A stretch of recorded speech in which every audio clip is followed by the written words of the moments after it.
Well, I hope I'm live. I'm doing something different. Some things aren't different. I've got my hot beverage here. Hope you do too. On a Thursday evening, I've got some jazz playing in the background. Do you hear that? It's just faint. I'm trying something new. We're going to see how it goes. Bleak Nick was here way early. So early that fine cut, it just did not have time to cook. It was raw, baby, raw. And as the thumbnail intimated, this is going to be a little different than the other streams that I've done, where I'm looking at people's actual games. This is going to be my take on advice. So a little different. I have been called the Gordon Ramsay of RPGs. I think that's accurate. I have high standards, and most games that I see are a little on the undercooked side. But you know what? I also want to be helpful here, and part of the impetus behind unsolicited advice has been to provide actionable things. And so we're going to take a look at some, advice out there from major channels. And I'm going to give you my take on whether or not that advice actually works. Is it worthwhile?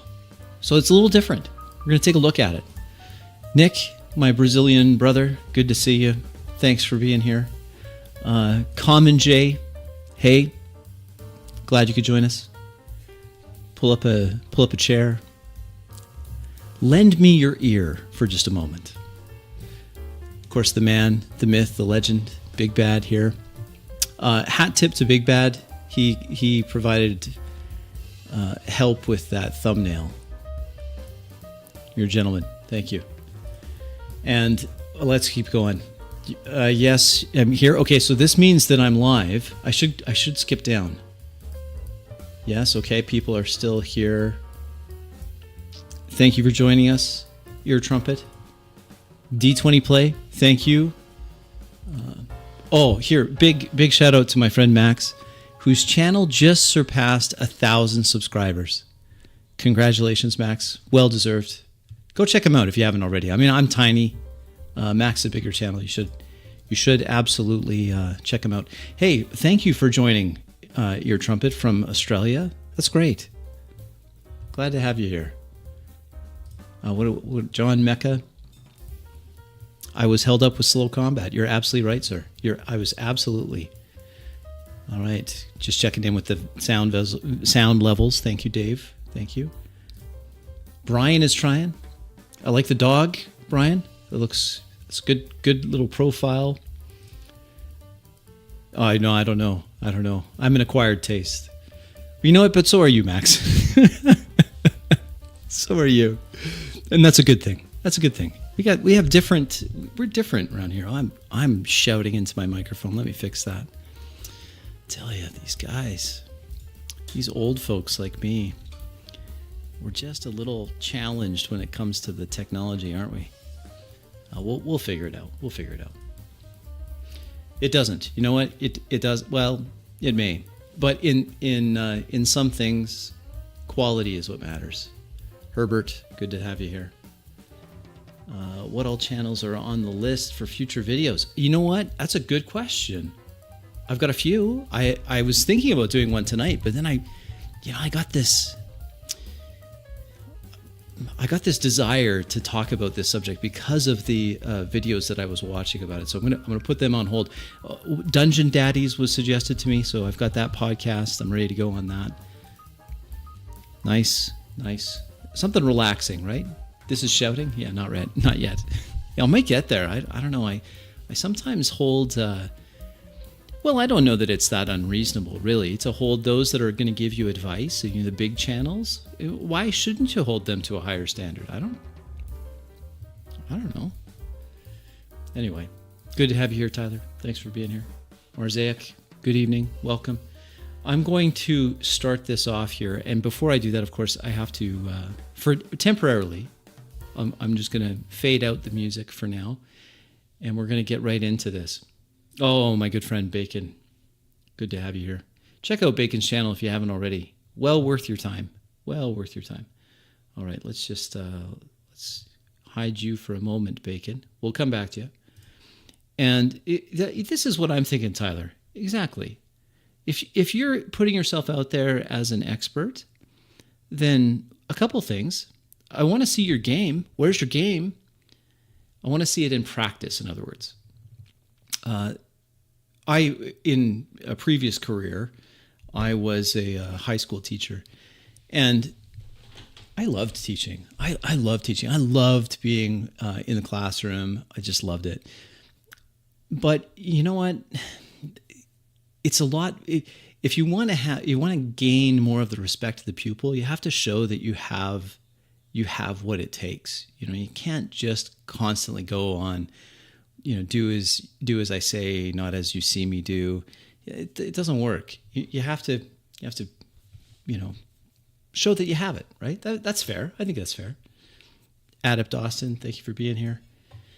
All right, so Herbert, I'm always looking for other games to watch, but I would caution those of you that send me games, and please keep doing that. I'm glad you're doing this, but I sometimes worry that because more often than not, people send me games that they really like, and then I watch it, and spoiler, I'm not a huge fan.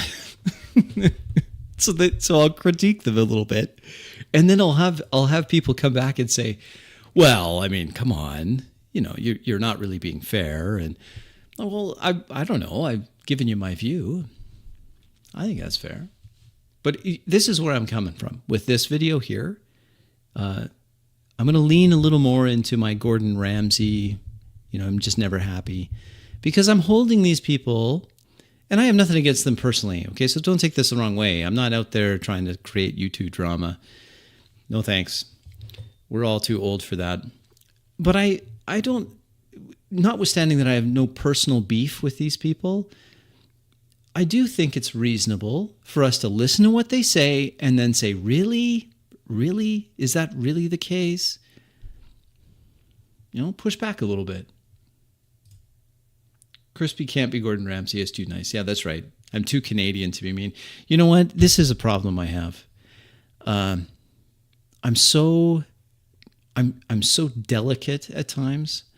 Notwithstanding people get after me, but I tend to be a little delicate, and sometimes I think that actually prevents my message from getting through. Now, you guys know what my message is. My message is, it always has been. It's been consistent. My message is that if you want to improve your role-playing game experience, then focus on your role-playing. That's my message. Does that make sense? I mean, I'm going to yell at people for taking turns when it's not their turn and stuff, but really when it comes down to it, if you could distill all of this down, it's going to be, I will yell at them, you're lying. Well, and a few of them I may yell, look, I want to see your game. I need proof. I'm sorry. We're not taking it taking it for granted or just giving you constantly the benefit of the doubt. If you're going to spew nothing but lists of here's how to improve your game, then you got to show us your game, bro. You have to.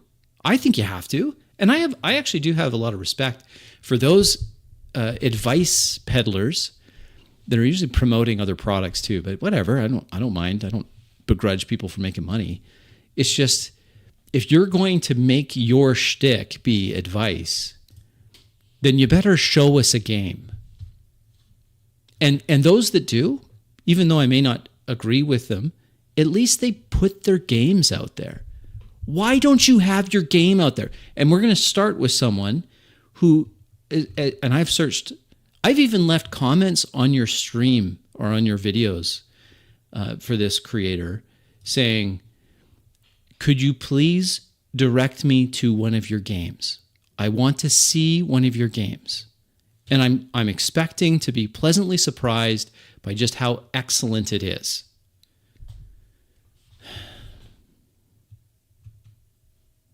Man, I mean, that probably is that. Hey Z, how you doing? This probably is a good place to start, because now I've worked myself up into a bit of a fervor. Let's take a look. Now, can you guess who this is? You probably can. Big channel. 214,000 subscribers. Congratulations. That is fantastic. But what kind of advice are you giving? Let's listen. Man, you know that terrible feeling of waiting for your turn during a slow, 100%, sloggy Bob. combat encounter? 100%. Awful feeling. Totally can relate. Sucks. Slow, sloggy combat encounter sucks. It's the worst part of any role-playing game like Dungeons and Dragons. Totally, Bob. So, we're going to break down these 7 main problems, the 7 deadly sins of D&D combat. Oh, man. These lists, can't you just give it to me? Do we have to do all the... If you will, and they're simple solutions so you can turn your slow combat into a go combat. Okay. Now we have the premise. We're turning slow combat into go combat 7 ways, guaranteed. No, maybe not guaranteed, maybe overselling it, but 7 ways, right? 7 ways. Okay. I don't mind the Forest Z. You know what? I don't mind it. I don't mind this outside stuff. I don't mind it. I think it's kind of nice. Oh, that's bad. Because I'm Bob, this is where we learn how to have more fun playing RPGs together. And I can't... We're going to have more fun playing RPGs together, but please listen to me. If you want to have more fun playing RPGs, role-playing games, then what do you focus on? What do we focus on if we want to have more fun playing role-playing games? What we focus on is roleplay. That's why. Right? Yeah, Dave, record a game. It can be, listen, you don't have to have tripods and whatever. You don't have to have any, you just do it. Just do it. I have so much more respect for people that'll just post a game without any production, without any editing. They just put it up there, warts and all. Can't wait for some freaking leaves to come out. Like, it's too sunny to be doing this. I need shade. Combat Slogger number 1. Your battlefield might be trash. Ah, yes. A flat feet. Is your battlefield what slows things down? Really? Does the battlefield slow you down?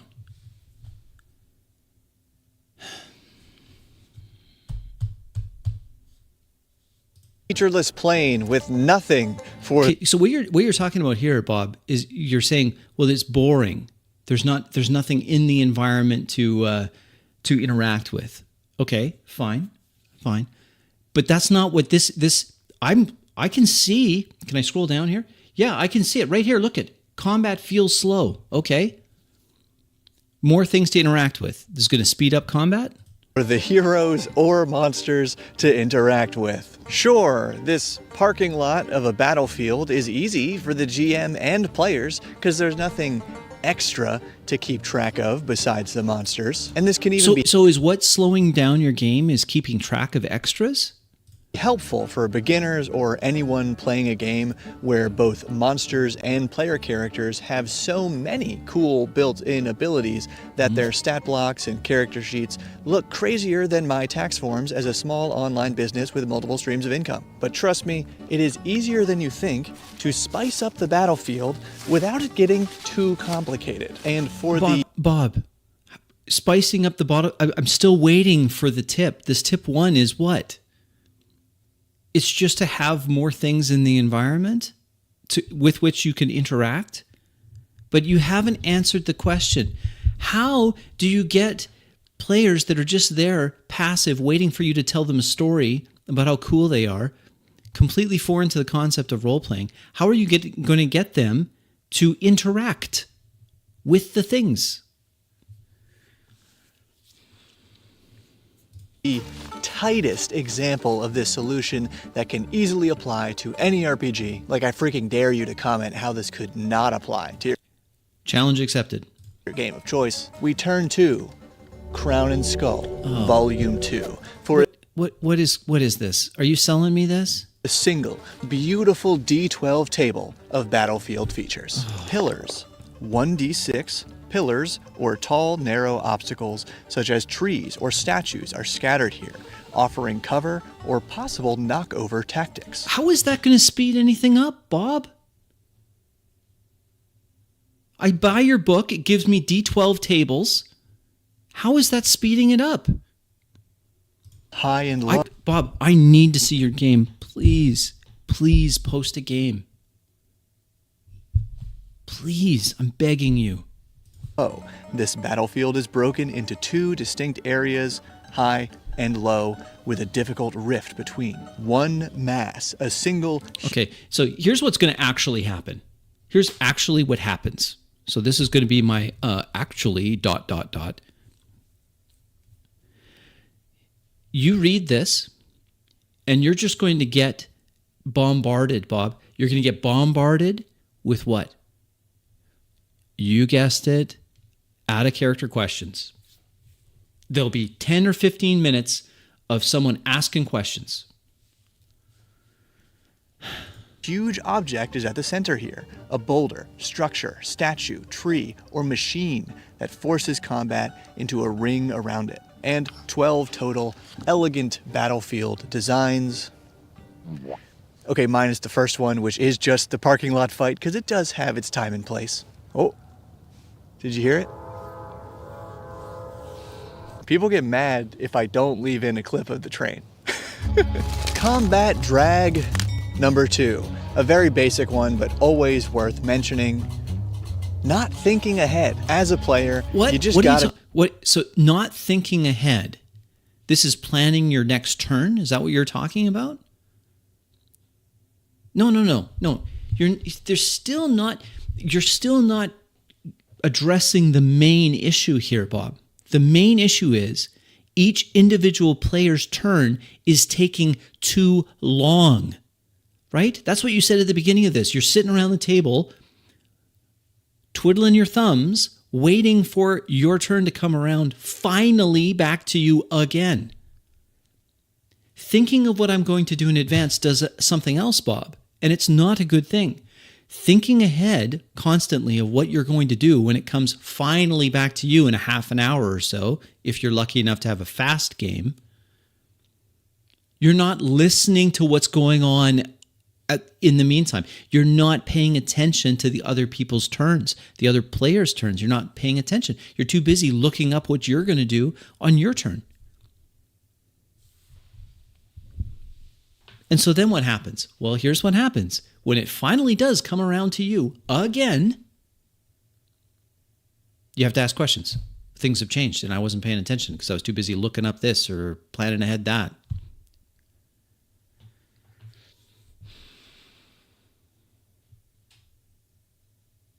All right. Be thinking about what you're going to do before your turn. And you too, Game Master. Yes, you get a little more wiggle room time here because you're probably handling several creatures or several different kinds of creatures too. But when in doubt, as a player or GM, you're hesitating. The clock is ticking. You can't think. So don't think. Just use your most basic attack and get at... Oh, this is your solution? I swing my sword? This is your solution. Oh, I'll just do the thing. I had a player like this once, a long time ago. It was back in I think we were playing 4th edition. That kind of dates me, doesn't it? I was playing 4th edition, and we had this player, and she was a nice gal. I liked her. She was a nice gal. Okay. When it came to her turn, because she wasn't paying attention, and she wasn't sure what was going on, she would just always do the thing. And it became a bit of a joke at the table. I think it was flame seed, right? Flame seed. Every time it was her turn, flame seed. Every time. She wasn't paying attention to what was happening in the world. She wasn't in character. She wasn't paying attention to anything else. She didn't need to. All she had to do is just say flame seed. And that's what you're recommending. Oh, if the player's taking too long because I don't know. There's another way of handling that, Bob. It's called role-playing.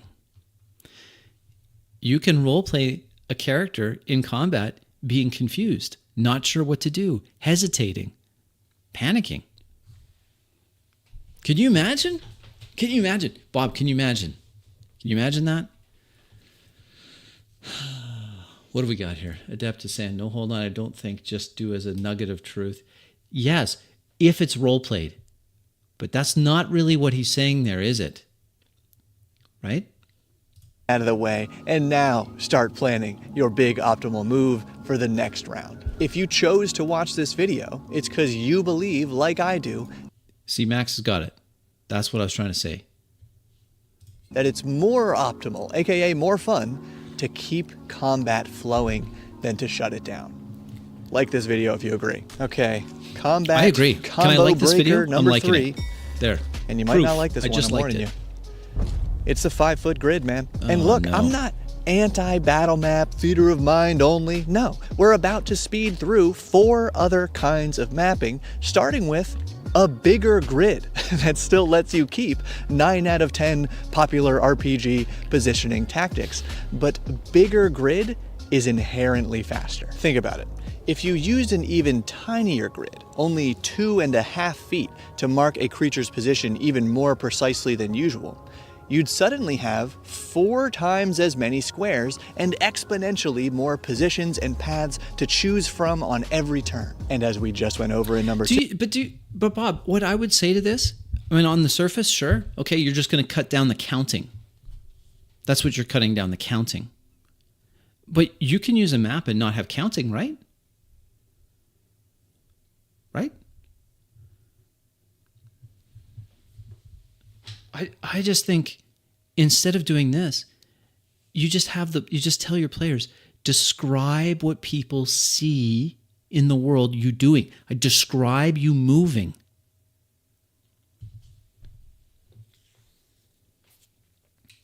If you're going to count squares, right? If you're going to count squares, simplifying the number of squares, sure, fine.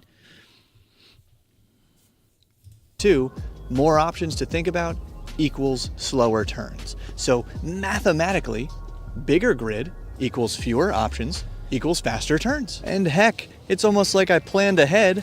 We can demonstrate this with these awesome magnetic hex tiles from next. today's sponsor, Realm Brew. And look, they even have subtle 1-inch hexes on each tile if you want to flip between the 5-foot grid and the big grid Buy for the different hex counters. tiles. There So you the go. quick spec. Okay, next. Okay, now, no kidding, this particular big grid mapping tool exactly fits the movement and distant rules that tens of thousands of RPG groups are already having fun using to play Shadow Dark and its predecessors like What is Index this? Card RPG and more. But you can stick Can with we- squares where's and the speed next things one? up just by expanding them into 10-foot squares or bigger. So, close means melee, about 5 feet, and for this grid, it means being able to hit anything Does in look the kinda same nice, I tile as agree. you without moving. Next, near means short range, or about 30 feet, so you can move one tile and still attack, is this still or the use tile thing? thrown weapons Hold on, or short hold on, range when's the spells. tile thing? Then double 10-foot square as its own distinct pocket for melee, but within that given space, you count the tiny spaces. Or B, use the slightly more detailed measurements of Daggerheart. So instead of going right from You getting a cut from these, Bob? Really? All right, let's go. melee to near, Yeah, I don't mind. I have nothing against this. Close, melee, something, reach, short. Yeah, I have nothing against that. That's fine. And grid or without grid, that's fine. But that, Bob, you have to convince me, and I'm not convinced, that people that do this have faster combat. Can you point me to a game that is using your hex tiles, or there may be a new thing. Point me to a game like Shadow Dark. I want to see a Shadow Dark actual play, please. Send it to me. That does this and has fast combat.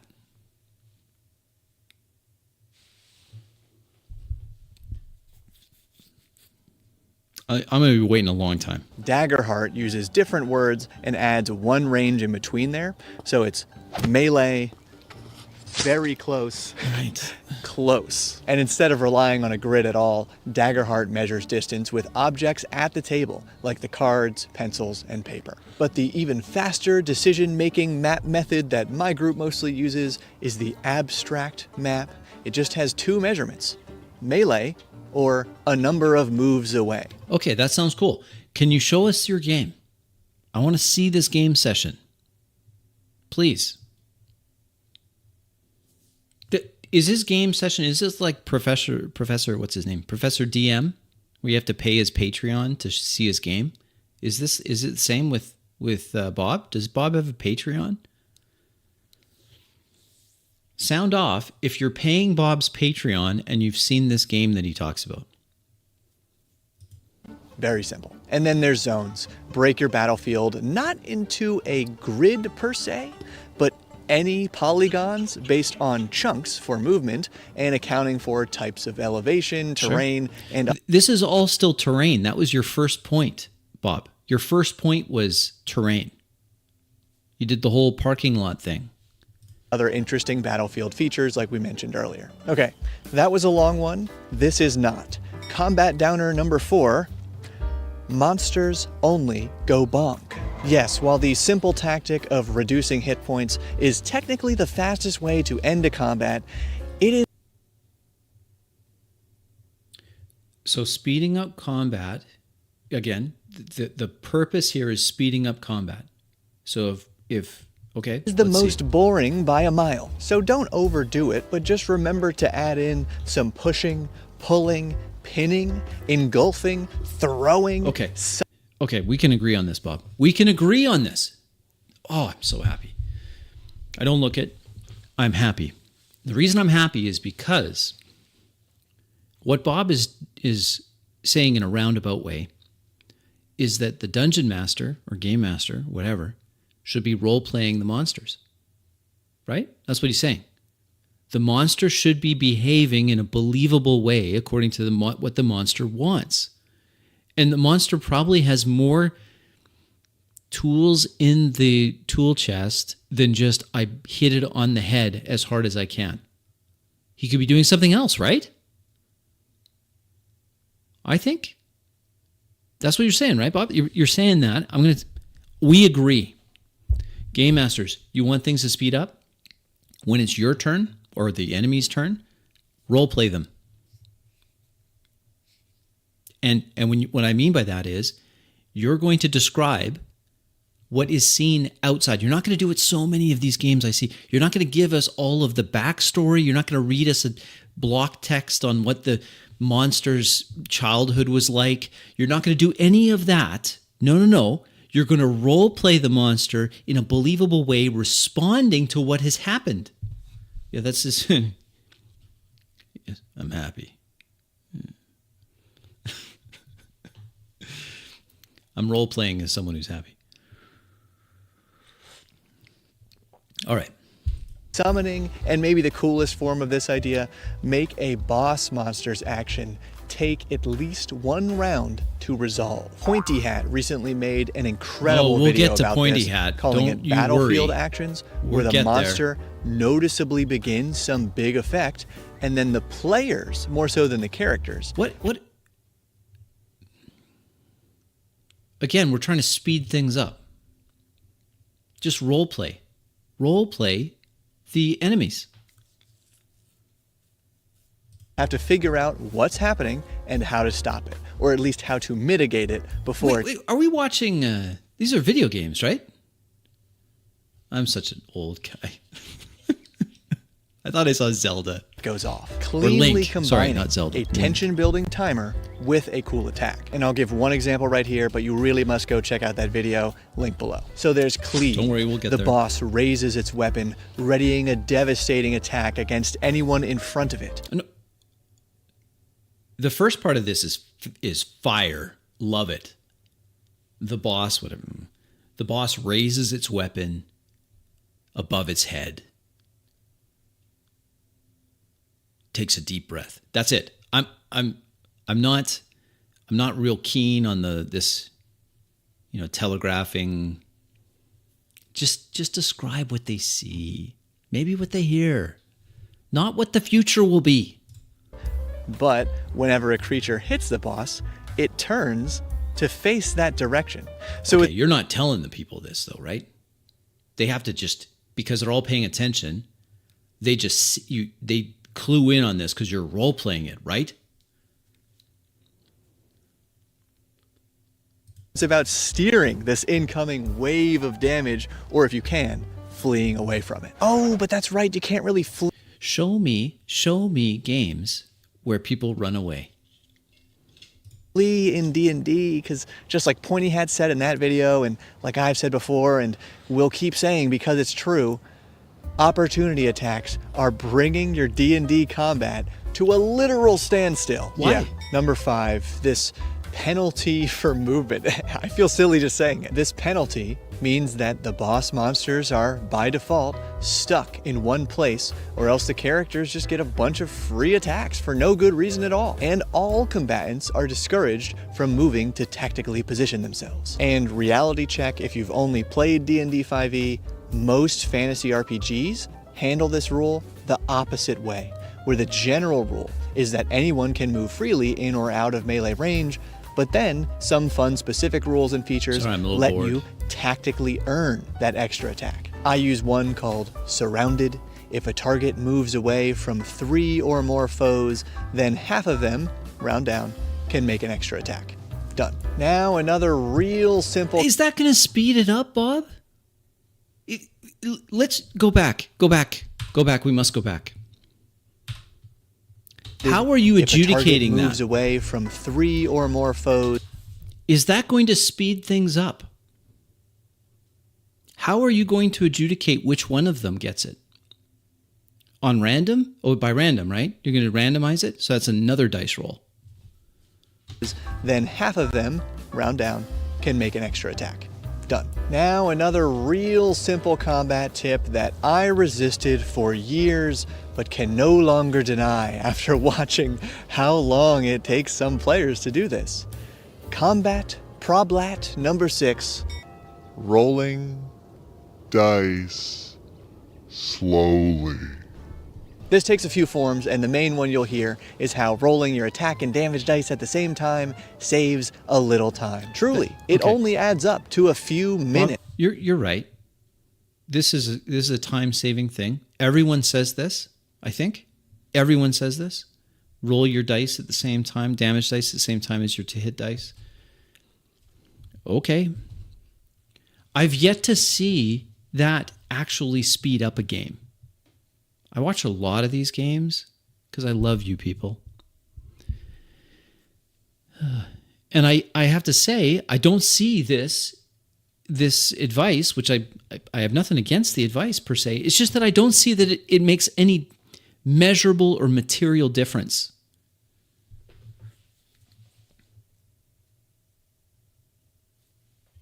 Yeah, good point. Oh. I mean, is that really what slows down these games? Waiting for people to roll dice. I have seen people take a long time to roll dice, and it's really frustrating. I agree with you, Bob. I do. So don't. What I'm saying is that this tip has been in everyone's tip list, as far as I can tell, from the beginning of time, and yet the games are still slow.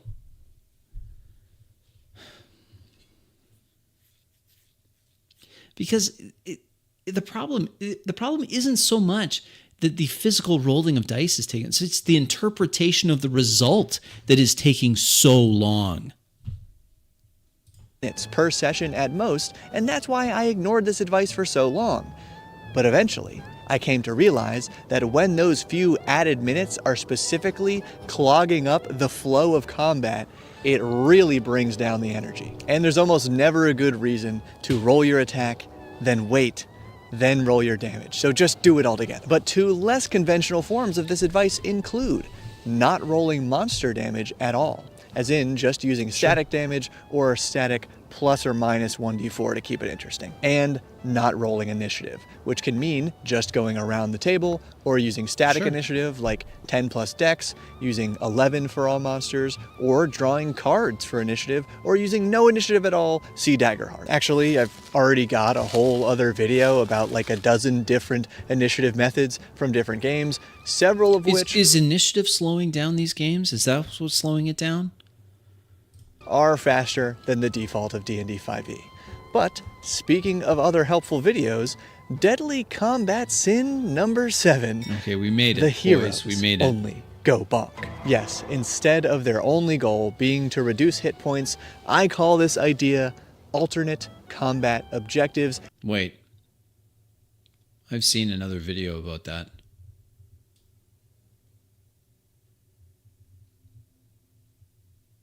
Anyone else seen another video about this? I think I have recently. And it takes many forms. The precious target, capture the flag, the unconventional chase, the crowd pleaser, king of the hill, and other simple yet explosively awesome ways to keep your players engaged during combat. And they're all... That's okay. That's not the same as speeding it up. Having a different objective is fine. It's absolutely fine.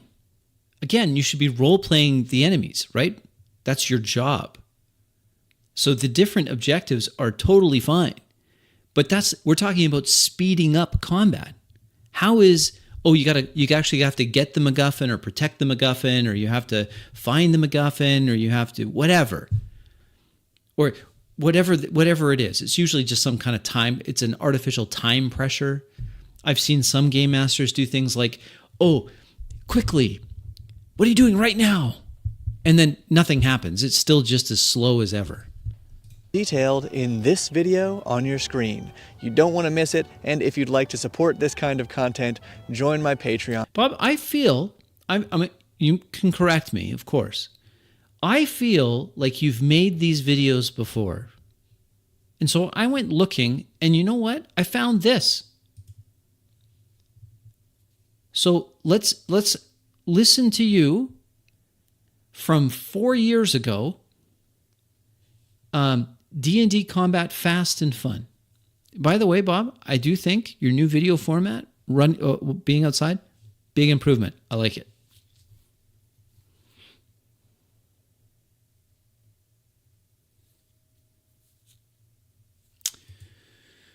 Oh, boy. Oh, sorry, Bob. And we got closed captions, and we're going to move the closed captions. No, that's in front of your face. We'll just leave it right there. Okay. In a fantasy world. So it's obvious why combat can take up most of your game time. Hey, what's your strength modifier? Oh, what's your spell save DC? Yeah, okay, this is what I'm talking about, Bob. All right, you've correctly identified why these games become such a slog. All right, we got some, okay, you've identified it, right? Oh, out of character stuff. Hey, what's my strength modifier? Oh, what's the DC on this? What feat am I using? Can I see this? Okay, you've identified those. I call that out of character questions. Yeah?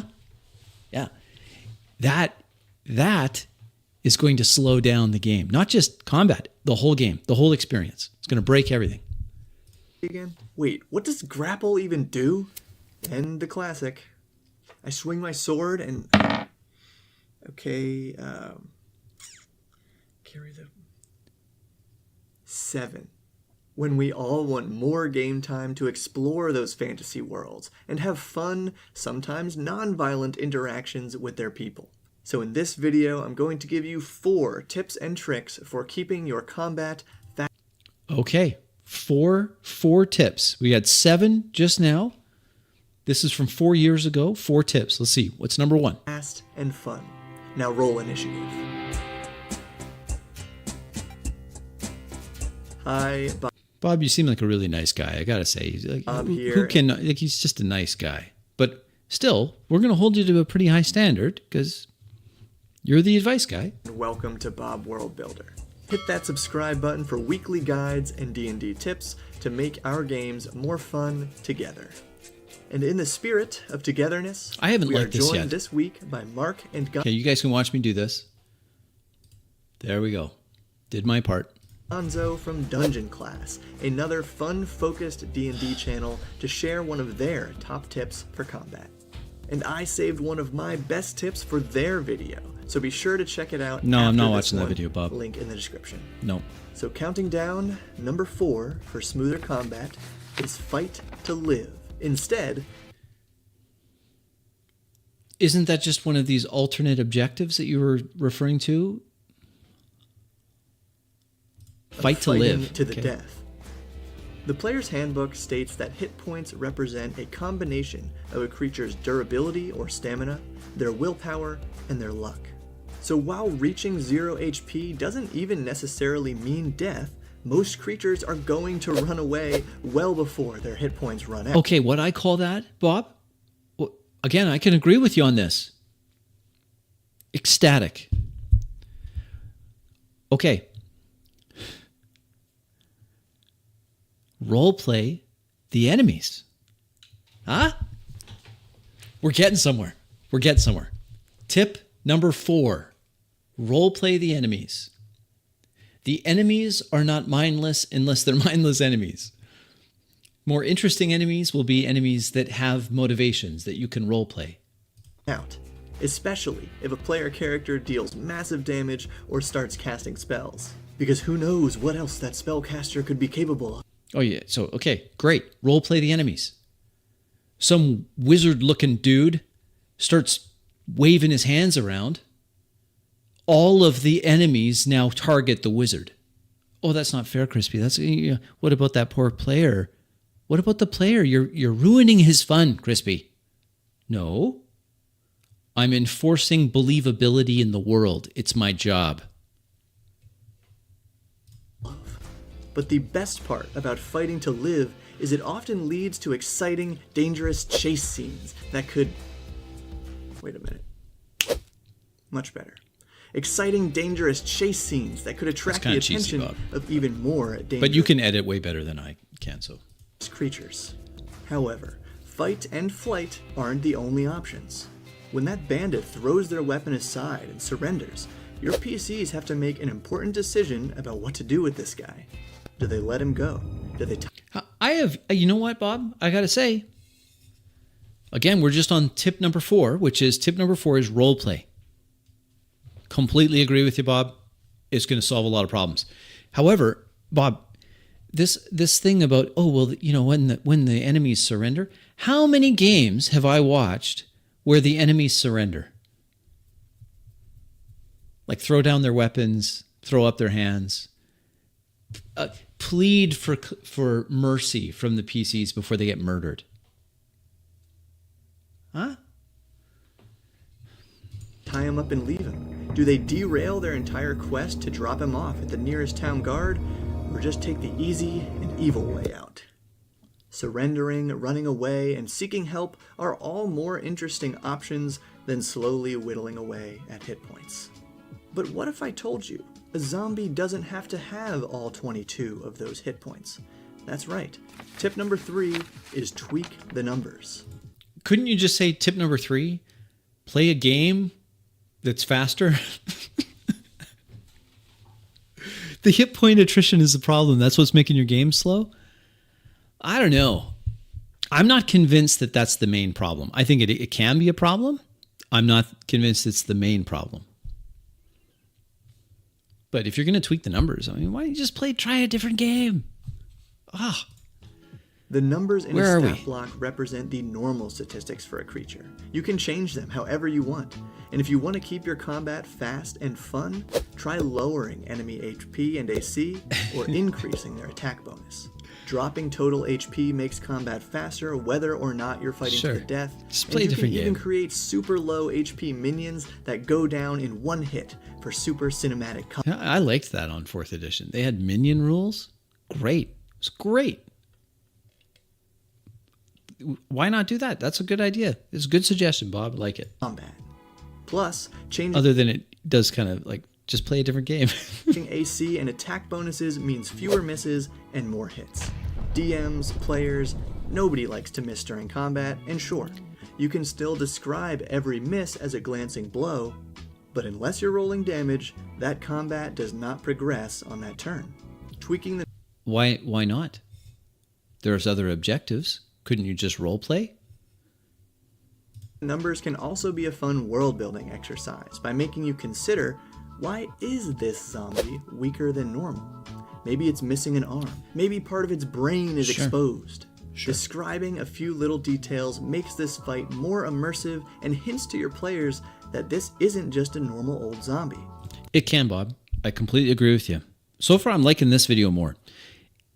It certainly can. However, it can also slow things way down, because what you're going to have is you're going to have a bunch of clowns at your table that can't stay in character, that can't help but ask questions. Oh, what about the zombie? Oh, so what does that mean? Oh, really? That reminds me of this. Remember that show we saw? Yeah, it was a John Carpenter. No, it wasn't John Carpenter. It was some Netflix something or other, straight to whatever, streaming. So you can tell. What do I think slows down combat and the game in general? It's when the participants in the game aren't focused on the game and being in character. That's what slows it down. There will never be enough questions you can ask out of character. Never. And then the game just becomes question after question after question. This is a great...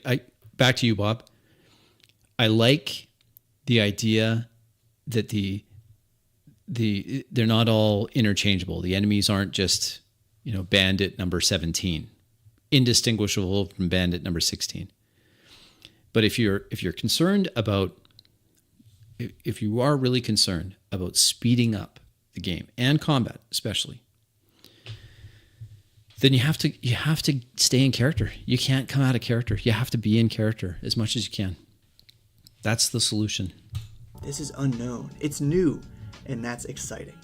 And a bonus tip, instead of just hinting at the creature's stats, it's okay to occasionally tell your players those numbers, especially AC, so they'll know as soon as they roll whether or not they hit.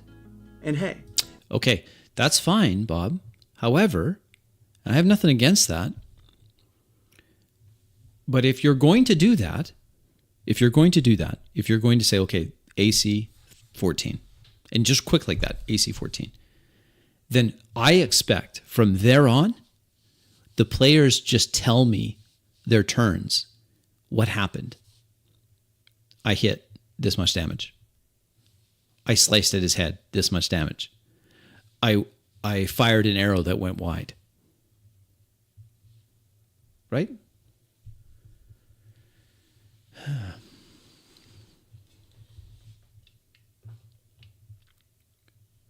If you're finding this video valuable, you can hit that thumbs up and share it with your D&D group so more people will see it. Thank you. Now, a great way to relay that hit or miss info is with tip number 2, narrative transitions. Huh? Oh, wait, that's the tip in Dungeon Classes video. So instead, here's What? Mark and Gonzo to share a surprising tip for speeding up your game, appointing an assistant dungeon master. Oh my word. Thanks, Bob. Another way that you can make combat faster in Dungeons and Dragons Who are is to these use guys? someone what we call an assistant I haven't dungeon watched master. this video before. Mark, we both know that there's people that sometimes You think that adding a second game master is going to speed up your game?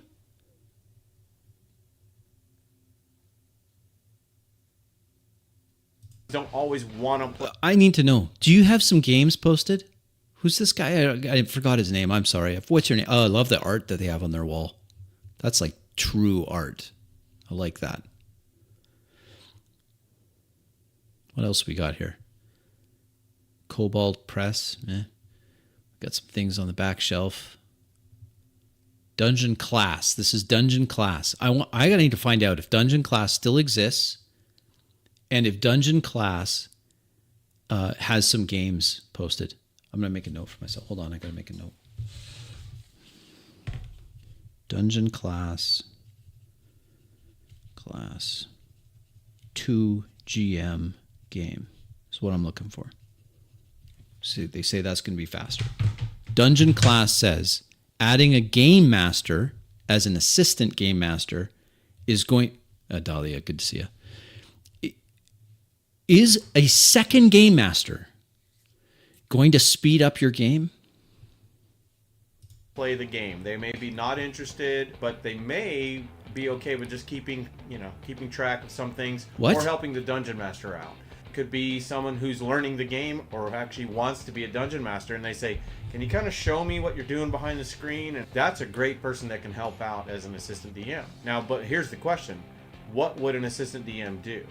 Well, they would help Get in the speed up way. the DM side of things pretty much. So they're doing things like tracking initiative, tracking the combat of the monsters. They're tracking the hit points, how much damage is being done, those kind of things. Which anybody can do simple math of keeping track of the hit points of the monsters. Yeah, well, yeah, that goes without saying.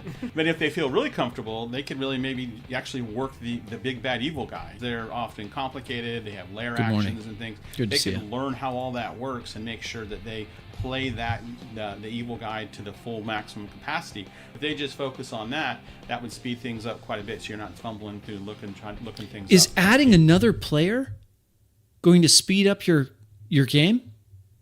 That's what we're talking about, right? You're going to be another player and you're just going to play this bad guy? Is that going to speed it up? Going. So assistant DM would really help speed up your combat. I'm sorry. An assistant dungeon master is going to help speed up your combat. That's a bold claim. I'm going to have to research that. I'll get back to you. Okay. Of this idea. Here we go. Because it Number takes one. A ton of pressure off your shoulders and allows an engaged player, or maybe Yeah, one. Max is right. Max is usually right. If it's not hard, if everyone's paying attention and everyone keeps their turn short because they're just describing on their turn what people see. They're not listing out all of the feats. They're not listing out all of the rules they're using.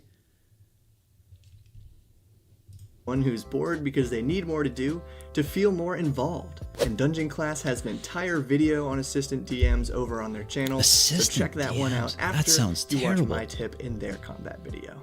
Now, my number one trick for keeping your combat fast and fun is to roll your attack and damage dice at the same.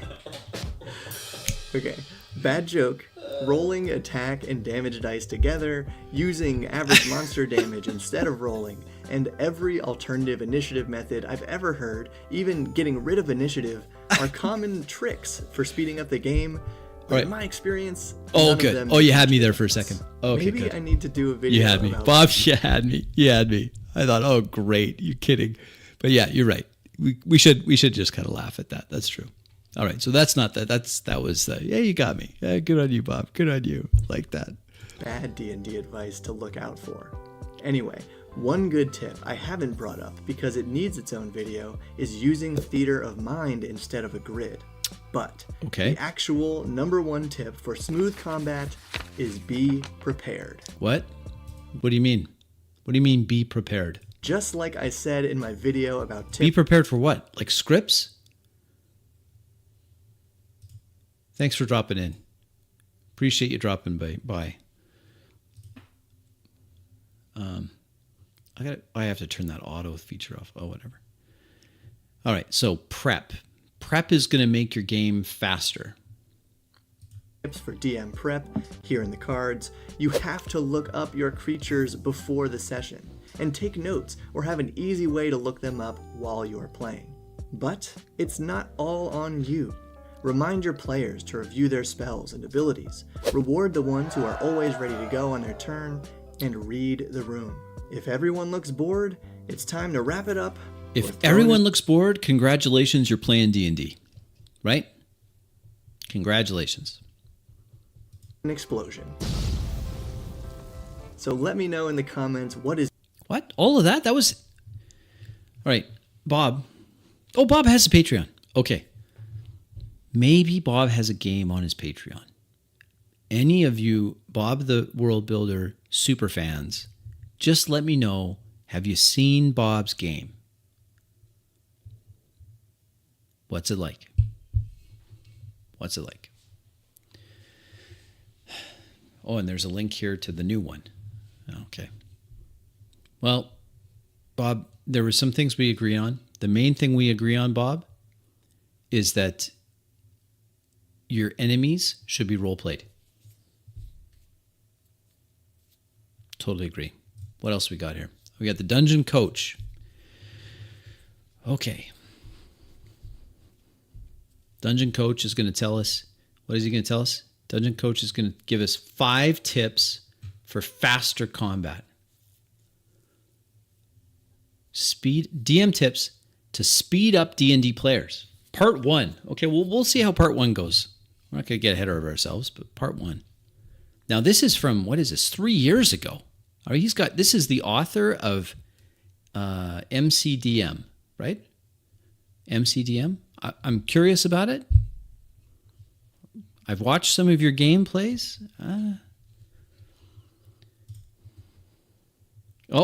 Sorry. I have to unmute you. I'm doing a little bit of a marathon, yeah. A little bit. I've got this one and then one more. And I don't know, I haven't watched this one at all. This is a 5-part series. DC20, thank you. DC20. Daryl, that's right. DC20. Okay. Speed training. I'm excited. I haven't seen it. We're watching this for the first time. I've watched your games, though. They didn't strike me as very quick. Now, that was a different game system. This is before you came out with DC20. Maybe your new product is going to fix this issue. This is DC20, not MCDM. Yeah, someone else. Coach, I'm sorry, what is his name? I've watched a few of his games. Let's just see. Because we're going fast. I got a 5-part series for DMs to speed up their monsters, speed up their players, and speed up yourself. And I didn't forget about those players out there, and I'll have videos for that too. And a lot of these tips for DMs can also apply to players. All the different videos to speed up your combat will be linked down in the description. So let's get into the first one here, where it's the DM trying to speed up their players. There's a lot of stuff that you can do yourself as a DM, and I've separated that in its own video I'm going to do next week. But you can really help your players, new players and old players, be able to think faster, at least prepare them. So the first tip is to give your players a heads up. I came out the gate with what? Give your what do you mean a heads up? With this tip because it is huge to give your player a heads up. Here's what I mean. When player 1 is going and they're currently doing their turn, they're taking their turn, thinking about what they're going to do, saying what they're going to do, I point to the next player who's next in line in the initiative order, be like, you're up next. Maybe this... What? I have watched games that do this. I've watched games that do this. It has made no difference whatsoever on the speed of their game. You're on deck. Everyone's seen this? Like in some of my unsolicited advice, you'll see this in games. They'll say, so-and-so's turn and you're on deck. And then after that, it's you. And after that, it's someone else. It hasn't sped up the games. It hasn't. I can understand where you're coming from because you're like, okay, so you should be thinking of what's going. No. This. You should take this idea that you have and extrapolate it out instead of warning players. Hey, by the way, you got to know when he's done, you're next. Instead of doing that, build the expectation at the table that everyone's paying attention all the time. Right? Then you don't have to warn someone, hey, oh, by the way, you're coming up, so you better put down your phone, pull your finger out of your nose, and you're eventually going to have the ability to have a turn. Eventually, it'll be your turn. And here's the other problem of doing this. If you do this give the players a heads up, what if you don't mention one of the players? So what do? What do they end up doing? Oh, I'm out. I'm out for a while. I'm out. I'm going to check out. I'm going to check my phone. I'm going to daydream. No, build the expectation that when the game is on, everyone's paying attention all the time. All the time. Not, oh, well, I'm on deck, so I guess I have to listen now. Comes from my coaching background. When I know I'm going to sub somebody in for somebody, I'll let them know, like, hey, get ready to go in. Now, instead of being pulled off the bench out of nowhere and thrown into the action, they actually get a second to focus up. No, but listen, in baseball, when we do that, you have to get them warming up. You got to go, a call goes in. Start warming up the arm. Sure, that makes sense. But when if you're in the dugout and you're not paying attention to what's going on because you're not actually in or whatever, you're lower in the batting order or whatever it is, if you're going to use a coaching metaphor, every coach that I've had insisted that every player on that bench, regardless of sport I was playing, was always paying attention to what was going on. You could be riding the pine all season long, but I guarantee you, if your coach sees you and you're daydreaming and talking to the cheerleader instead of paying attention to what's going down on the gridiron or on the baseball diamond, you're never going to get any playtime. Anyway, it's maybe me. I don't know if I'm being too hard on you, Coach, but that is my impression. I'm not a super athlete or anything, but I would not, when I coached and when I played, there was no room whatsoever for players that didn't have their head in the game and weren't watching what was going on. You didn't say, oh yeah, by the way, you're going to get up next, so maybe you should start paying attention to what we're doing here. No, of course not. Players can have various levels of attention, some good reasons, some bad. They might just be genuinely wrapped up in what's going on in front of the table and not be thinking about what they're going to do on their next turn. And then it's their turn out of nowhere. They didn't realize it and they're not ready. It's not out of nowhere. Really slows the... They're all at the same table. They're all doing the same thing. It's not out of nowhere. It's not unreasonable to ask your players, every participant, to be paying attention, to get their head in the game. That's not unreasonable. Game down. But if you can give them even a 30-second heads up, hey, Steve, you're up next. Or actually, I call them by their character name. So Reinhardt, you're up next. Now, they might already know this, but either way, it lets them be able to get ready and think about what they're going to do. So when their time comes, a few seconds later, they'll actually be able to go right into it. Timeout. Before we get into probably the most controversial tip here, I want to tell you guys about today's sponsor of this video, Describe. Do you suck at describing things? Is your vocabulary not the best because you really didn't read enough books when you were growing up? Well, this is the problem for a lot of the player items. They're typing massive monsters as what coach. You get 10% off. So controversial, some people don't like it, but I absolutely love it if you do it right, is a countdown. This happens when it's your player's turn and you say, Reinhardt, you're up. What do? They're hemming and hawing and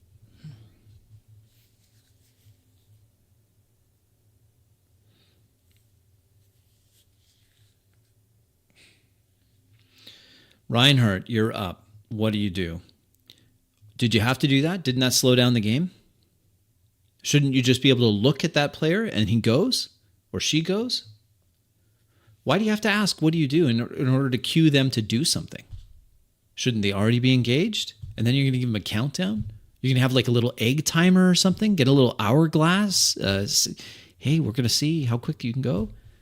No, the way to solve this is to tell your players your turn consists of 2 or 3 sentences.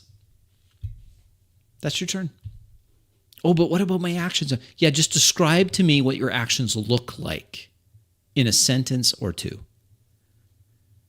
Thinking and they don't know. You gave them the heads up like I gave you the tip about earlier. They should know. They weren't prepared. They're scrambled. Whatever the reason is, maybe it's a complicated situation. So you could have good or bad reasons for the player not to be prepared. So I give them a countdown of 3, 2, 1. But it doesn't work exactly like that. It would be very bad if I were to say, Reinhardt, you're up. What are you doing?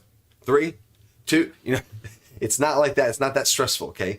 Sometimes if there's really intense combats that are super fast paced, I might be a little quicker with the... I want to see them. I want to see them.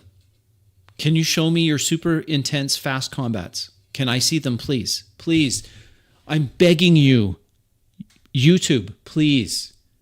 Send me all the super fast, intense combats. All of them, please. But I, as the Dungeon Master, am in control of how quickly I count down. And I usually talk in between. It's like, Reinhardt, you're up. What are you doing? If they hesitate, 3, what are you doing? What are you doing? There's a lot of stuff going on. I might even give a little bit. Is that going to speed it up? Hectoring a player because they what are you doing? What are you doing? Come on, what are you doing? Just describe what happens. Describe what they see. Of synopsis, maybe kind of help and guide them. I'm not out to get them. That's the biggest thing. I don't want them to feel like I'm like counting down like that. I say 3, I might give them a little something. 2, what are you doing? It's crunch time. One, Reinhardt, come on. What do you got? And right here is normally when players will say whatever it is, right when they get down to 1. And again, I like this control I have as the Dungeon Master to control the pace of which how fast the countdown goes. If it's a really stressful situation, everything's going really fast, and I want there to be a sense of urgency, I can make the countdown a little faster, or I can help them a little bit more in between, and maybe the 3, 2, 1 has a lot of gaps in between them as I talk to them about what their options are. What? Why are you talking? Hold on. Where's the closed caption on this? Is this not working? Where's the closed caption?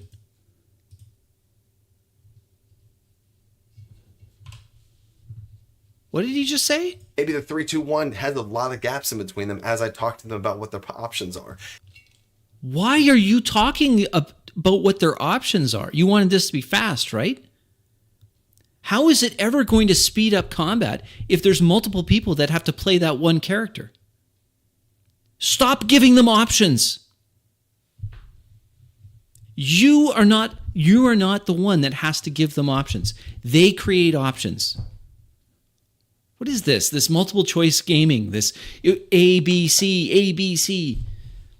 Well, you can do this, or you can do that, or you can do this other thing. Well, what about this other thing? Oh, yeah, I guess you could do that. I guess we better talk about that for 5 minutes.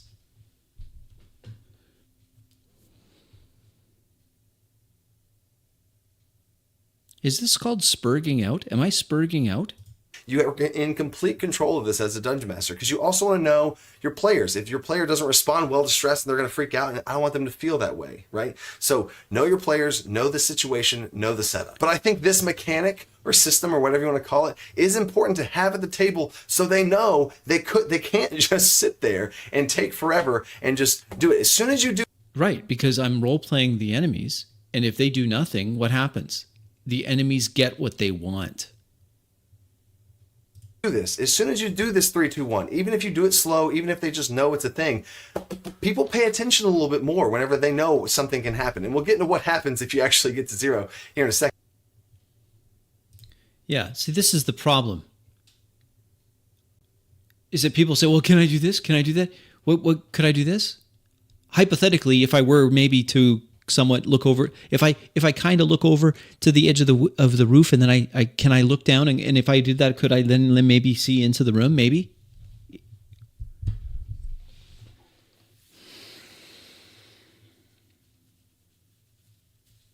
It's raw. Second, but just the fact that you can do this at the table and they see this happen to another one of their friends, they're going to pay a little bit more attention and be a little bit more ready to go. And you set that I'm crashing out. That's what it was. Expectation Thanks for that. For your players to be ready. Another reason I really like this Dungeon Master system is you're also in control of what happens when the time runs up. You can be very strict or very relaxed. On the more relaxed side of the spectrum, maybe all that happens is the player just delays their turn. Don't worry. There's no consequence. Don't worry.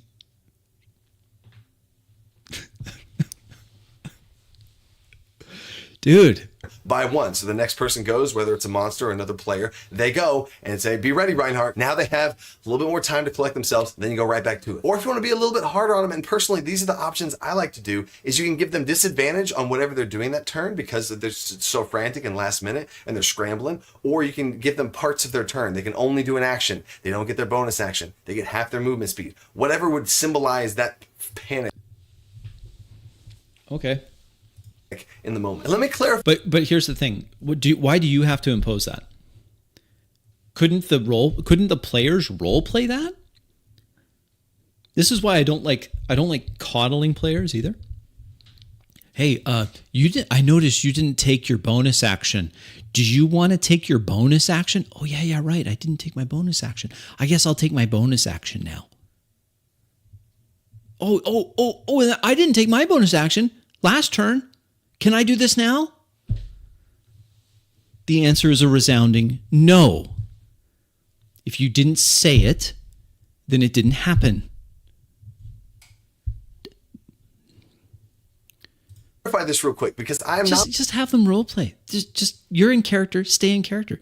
That's a better if that is the goal, that they're staying in character, then it'll speed up. It has to speed up. not a fan of punishing players for playing a certain way and taking out. Isn't taking away their action economy punishing them? If they do it, they don't feel like they're getting punished because they're just embodying that character. Oh, you're not fast enough. I'm going to punish you with in-game consequences. You just did that. Did I miss that? It won't feel like you're punishing them if those players are role-playing. I think it actually symbolizes truly that player and their character synced up in that moment to where they actually are stressed out. Like if you threw a combat... Yeah, it's called role-playing. And when they're in character and you're really embodied in that character, guess what happens? What happens is the distance, the distance between, the space between player and character shrinks because we're able to better get into that mindset. This is what we're experimenting with this, Phil, Max, and I, in a horror game, and that's the whole gist of it. The whole gist of it is how much, if by staying in character, can we have a horrific experience? And real fast. And I did something in the first session. I'm still getting teased about it. I'm not going to bring it up. I'll ban anybody in chat. And things are happening real fast. That player would be synced up with Max knows what I'm talking about. the character. That character would not necessarily know the perfect thing to do every time. And that moment of indecision that the player... I absolutely miss him every day. Every day. I miss him. I truly do. having, the characters probably having some level of that as well and not knowing what to do. Which person do you save, the NPC or your party member? You got to decide. Hurry, hurry, hurry. So in that 6-second window of combat, maybe you... Yeah, that's a good suggestion. My attention was drawn elsewhere, but that is a good suggestion. Reinforce the actual time in the world. Now, it's a straw man to claim that the one-to-one people are trying to do that. That's not what they're doing. So don't confuse that. What I'm suggesting is that emphasis is placed on the actual in-game time. It's 6 seconds. And the reason why that's important is because when I watch games, including your game, sir, when I watch your game, there's a whole lot more that happens than just in that 6 seconds.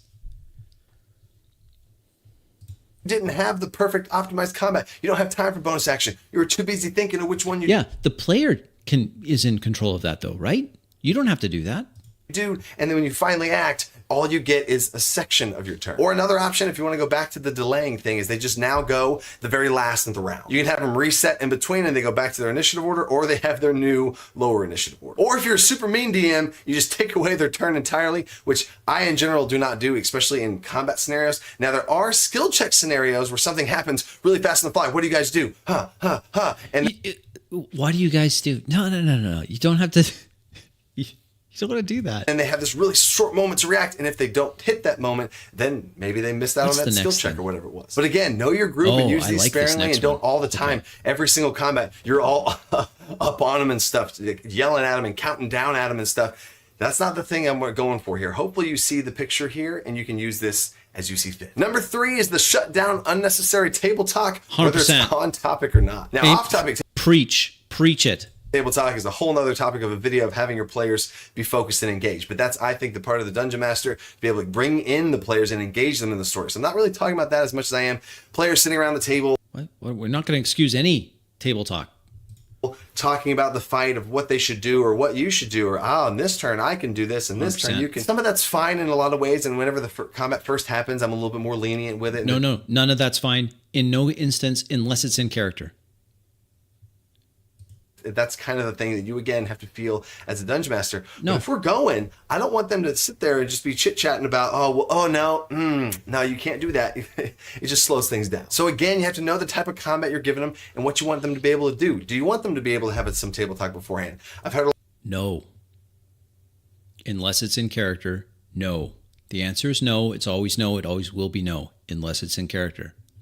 A lot of other Dungeon Masters be able to have about a minute. So as soon as at the beginning of every round, they get a minute to kind of talk. The beginning of every round, they get a minute to talk out of character?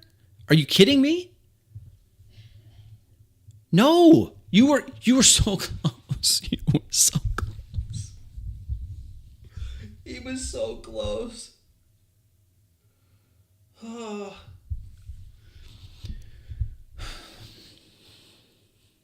And then they go into it. And I've You were there. You were right there. You were right there. I've heard of that. I've never personally done it myself. Oh, good. Don't do that. That's a terrible idea. I've never really liked it. I've tried it, but it just wasn't for me. Because for me, combat's happening. We're going around the table. Yeah, you can have the table talk sometimes and talk about... No table talk. It's all in character. You'll be amazed at how much faster things go when everyone's in character. About it, if it actually would make sense for your players to be able to have that conversation and it's not some long drawn out hypothetical about what all the possible scenarios. Most of these turns that I see are all test driven before they actually get to the character's turn, the player's turn. They're all test driven.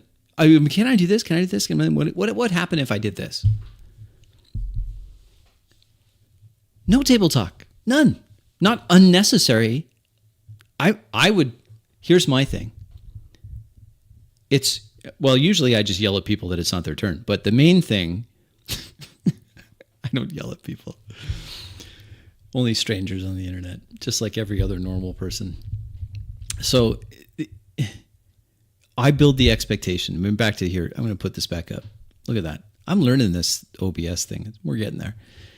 Do you shush the person or so you just tell them it's not your turn? Okay. I build the expectation that if you ask me an out of character question, it won't be answered. And it works. And you can tell this. You can check our games. That we could do because we're moving. So how you actually address this is a couple ways. You can have stakes involved with a thing that they're doing. Have some sort of timer, some sort of events that are happening really quickly and they have to move. Like dynamite on a fuse, this is all happening right now. And if they don't act on it, it's going to keep getting worse. Here's an example. There was one time where a group of players, there was 3 players, and they saw some poor treant type creature that was getting attacked by a bunch of wolves. I role-played the tree creature and the wolves as they kind of talked amongst themselves. The tree creature was... Why are they talking amongst them? Do the wolves not react? Why wouldn't the wolves react? Calling out for help and losing the battle pretty bad. To give them that sense of urgency that I wanted them to have, they can't just sit there and talk about all this stuff. The world's moving around them. So that tree started to get more and more. Correct. You're so close. Coach, you're so close. Injured. I described that their body starts to become cracked and splintered as they still kept talking around. Then I described their right arm getting ripped off by these wolves. One of the players picked up, maybe should do something. Like, we got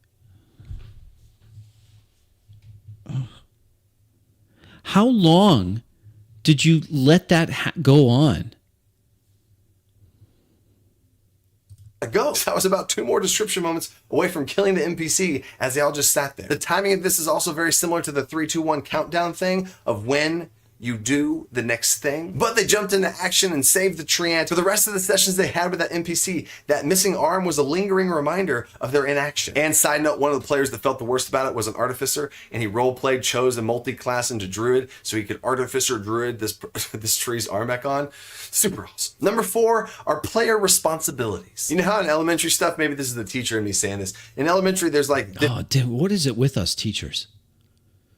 Coach, you're a teacher. I'm a licensed teacher. I'm not teaching now, but I changed careers.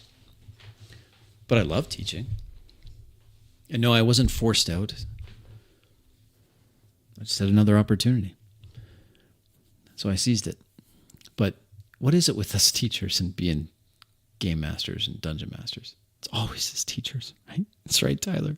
It's always these teachers. Different roles. Player and, responsibilities. You have a table of kids and this is player responsibilities. Come on, man. Oh, it's a long one. Oh no, I just saw what the last. You're one in charge of getting the supplies. You're in charge of throwing the stuff away. You're in charge of different things, and you empower these kids to do certain things, and it makes them feel good. Give your players responsibilities at the table to take some stuff off of your shoulders as the dungeon master to make things more efficient. And the player will know that their job is good idea. Your players, you're going to role play your characters. And one of the things, the number one thing you can do, number one, to start at least, players, you're responsible for saying where your character is.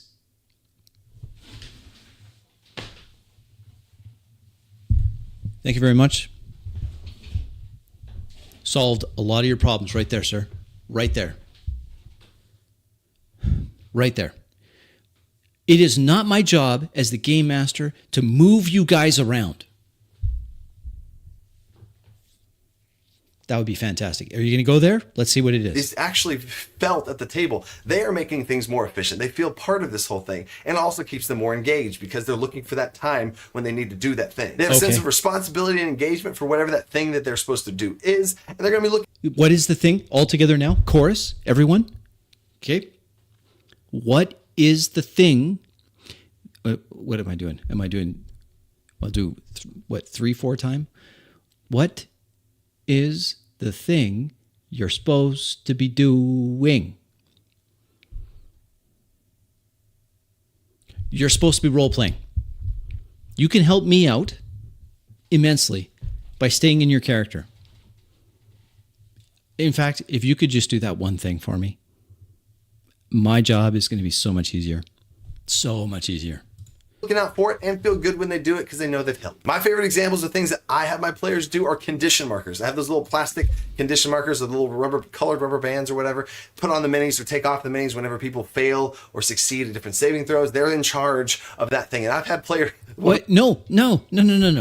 That's totally not necessary. I mean, if you want to use some extra toys that you bought, that's fine, but it's not necessary. And that's a good pun there, Max.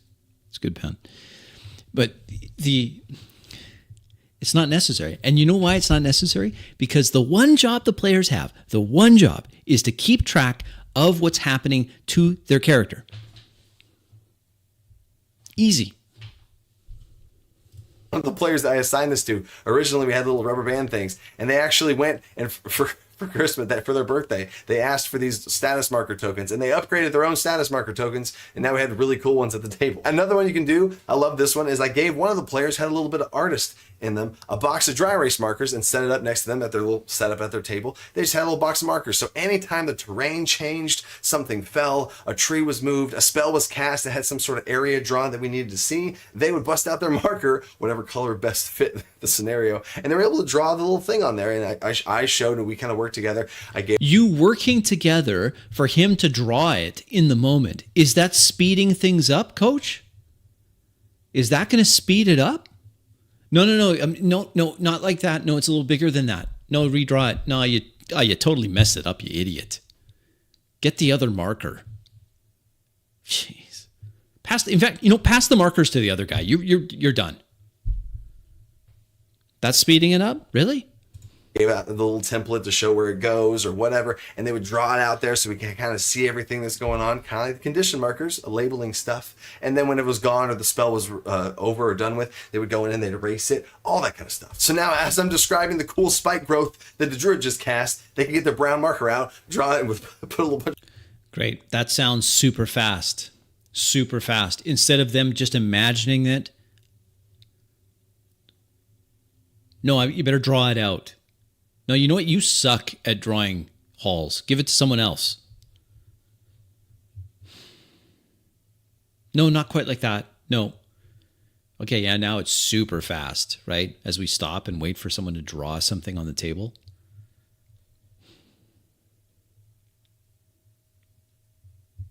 I just failed to see, Coach, how that's going to speed it up.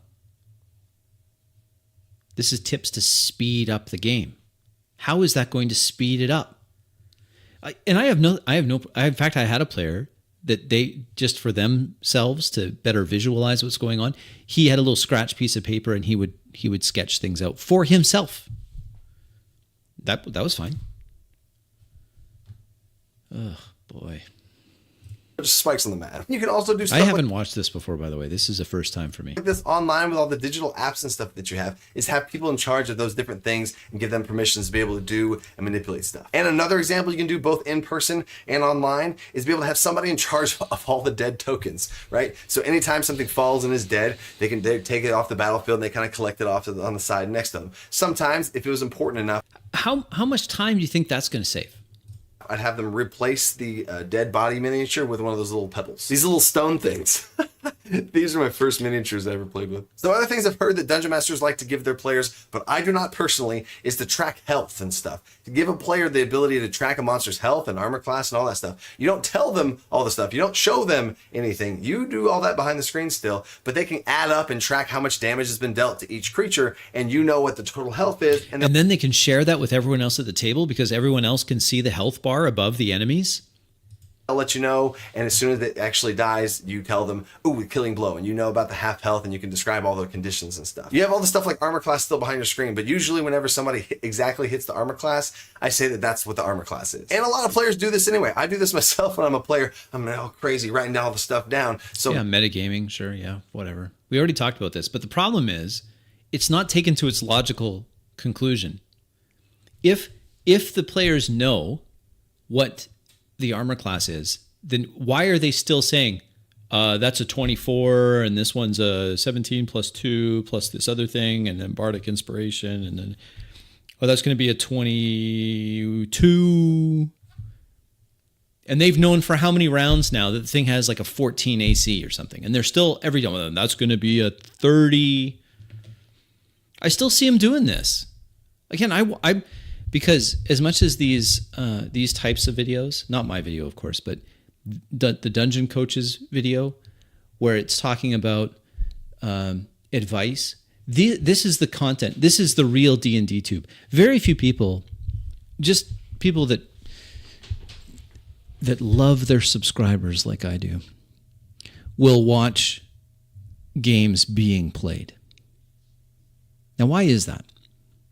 Well, I think the reason why people consume this type of content, which is just quick advice, 10 minutes, 15 minutes most, and not the actual game content, aside from a few obvious exceptions, right? The comedy shows, Critical Role, there's a few big ones, but aside from those, that you don't see a lot of people want to watch long form actual plays, especially unedited ones with non-paid participants. But what I'm looking for is what actually works. I'm back to the thing.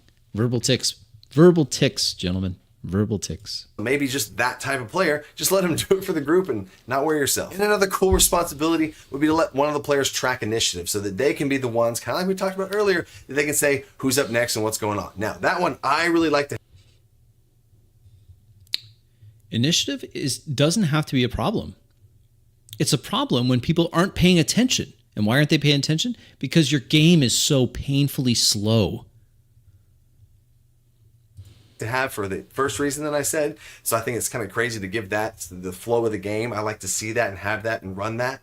And speaking of other tips I don't like, tip number 5, I really am not a fan of this one. I've tried it. I personally don't like it, but I wanted to throw it out there for you guys so you can make the decision for yourself. Because honestly, that's what I'm about here on this channel, is trying to give you guys the power to be able to customize and change your own game. So if that speaks to you, hit the subscribe button. We've been falling back on subscribers a little bit, so I really appreciate it. And dude, you've got 68,000 subscribers. That's fantastic. I mean, I can't even imagine that. Comment all that stuff. Let me know what kind of stuff that you do to speed up your game, or if you like some of the stuff that I don't, and maybe you can shed some light on it, and maybe I'll like it. But anyway, tip number 5 is to roll the D20 to attack and the actual damage dice at the same. I wish I had a sound effect. Do I have any sound effects in this thing? Hold on. Do I have a sound effect here? What's this one? No, that's not the right one. How about this one? That's like a punch. Did you hear that? It might be too small. There we go. A shot. It's a car peeling out. I don't know if you heard that. You probably didn't hear any of those things.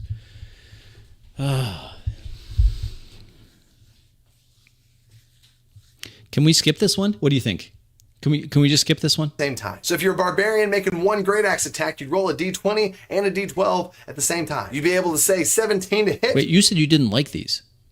For 10 damage. This seemed super efficient to me, and this was actually one of the first homebrews that I came up with. I was really excited. I was like, guys, what if we just roll them both at the same time? This is brilliant. But then But it doesn't change anything. started doing it, it just felt maybe too rushed or maybe too clunky. Too rushed.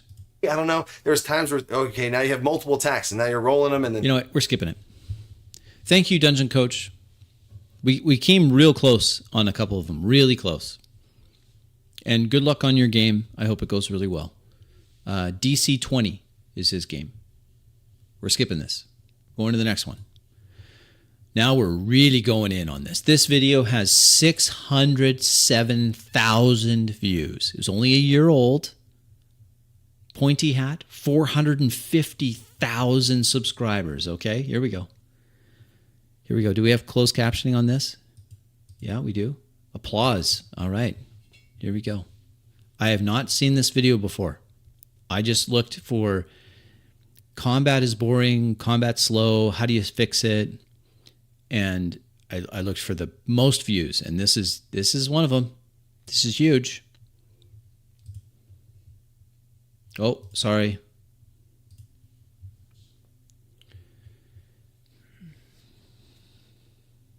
I think you're right, Renan, Marcelo. Majority of these famous guys don't play as often, and they just they produce this kind of content because this is what viewers want. I understand. I get it. Series. It's me again, Antonio D'Amico. This is Pointy Hat, and welcome to Tip of the Hat. Hold on, Antonio. I'm just going to move this up here so it's a little easier to see. My concern, nobody wake the bugbear, is that part of the reason why, I mean, they obviously don't need to show anything, right? They already have an audience. My concern, though, is that it kind of shows that the Emperor doesn't have any clothes. Like you peel the curtain back, you watch it, and you realize, oh, they were given all this advice, but they don't do it. It doesn't work. Their game isn't like that at all. That's my concern. That's right, this is a series where I give you D&D advice and give the video a controversial title so you click on it. But I have a... Do you run any games? Does Pointy Hat have some... I guess I should look at that. I want to see Pointy Hat's game. Good reason, I swear. Today, we're talking about a very unexplored, very obscure topic for D&D YouTube videos. That's right, it's time to talk about combat. Enough talk. Oh, dang it. Now I'm going to get some kind of copyright thing. That came from Sri Lanka. The Aminatanga, Kalara, Willy Wonka. You could be the king, but watch the queen. Okay. I know. Right. I have yet to see... Again, YouTube, please send me all of the games that have combat that flows, like that Avatar clip that you were showing. Can I see that, please? That would be fantastic. Oh, this has been talked to death, but stick with me here. I think it's funny because it is. I agree with you, Pointy Hat. It has been talked to death, and it's usually rehashing the same things, and then when I see the games, nothing is different. I have something new to bring to the table, and yes, I had to give it the attention-grabbing title. As I said, this has been talked about a lot, but Okay, this is gonna be something new. Really think what I have to say is different from basically all advice I've seen on the matter. All right. This is different from all advice seen on the matter, I think, not batter. All the matter. Yeah, I don't mind hip-hop. I like jazz. I like hip-hop. I like a lot of things. Let's talk a bit about the place of combat in the game. So people that snidely call D&D the Dragon game often characterize it as a combat simulator. I guess in an effort to pretend that the thousands of people that put a lot of emphasis on roleplay and storytelling using D&D are all dumb for doing so. Okay, maybe we can agree on this. Maybe we can agree he's going to focus in on roleplay. That'd be nice. So, because D&D can only do combat correctly. Can you tell I hate this take? Anyway, there is a kernel of truth to this mischaracterization. Combat is the most robust rule set out of all the rule sets in D&D. There are more rules about combat than about anything else in the game. Now, some people, and by some people I mean me, might say that D&D has plenty of rules and ways to deal with roleplay, and that the reason why there are so many rules for combat is that D&D takes a rules light approach to roleplay and a rules heavy approach to combat, and that can be very conducive to tell plenty of roleplay heavy stories. I, for one, Okay. Okay. So far, sure. I'm glad that D&D doesn't. My concern is that the reason why there's so little emphasis on role play, especially in the world's most popular tabletop role-playing game, is because very few people are doing it. And most people are using it like an analog video game. That's my concern. And so it just gets forgotten. It's not really a thing. Oh, it's just cringe. Doesn't have affection points or relationship states or whatever to mathematically track if an NPC likes you Yeah, but that's not the same as being in character, is it? or not, except when it does. Stop that.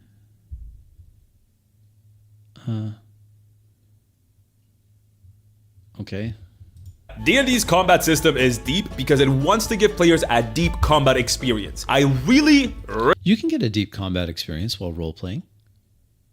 really resent the implication that deep combat somehow means no story or no roleplay. But anyway, enough soapboxing. D&D has a complex combat system to allow for complex, deep fights. So why does it often end up being a bit boring? Let's get into that. But before we get into combat proper, we gotta set up the world where it takes place. And what better way to do that than with a story? Our heroes have been traveling for weeks beneath hundreds of feet of solid stone. They've heard tales of an artifact that lies deep in the bowels of the earth. Some say ancient elves grew it like a plant by watering it with magic from the realm of the Fae. Some say that the first dwarves Oh, why are we doing this so much? that walked under the surface forged it in flames at the core of the planet.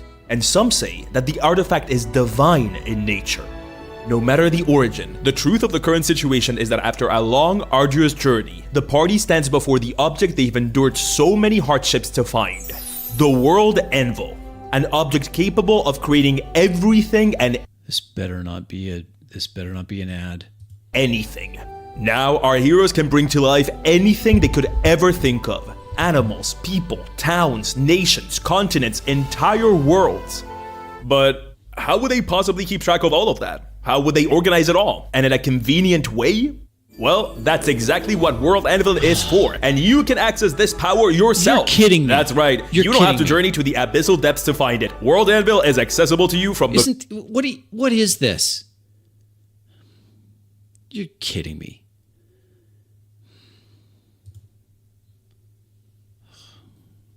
Brother.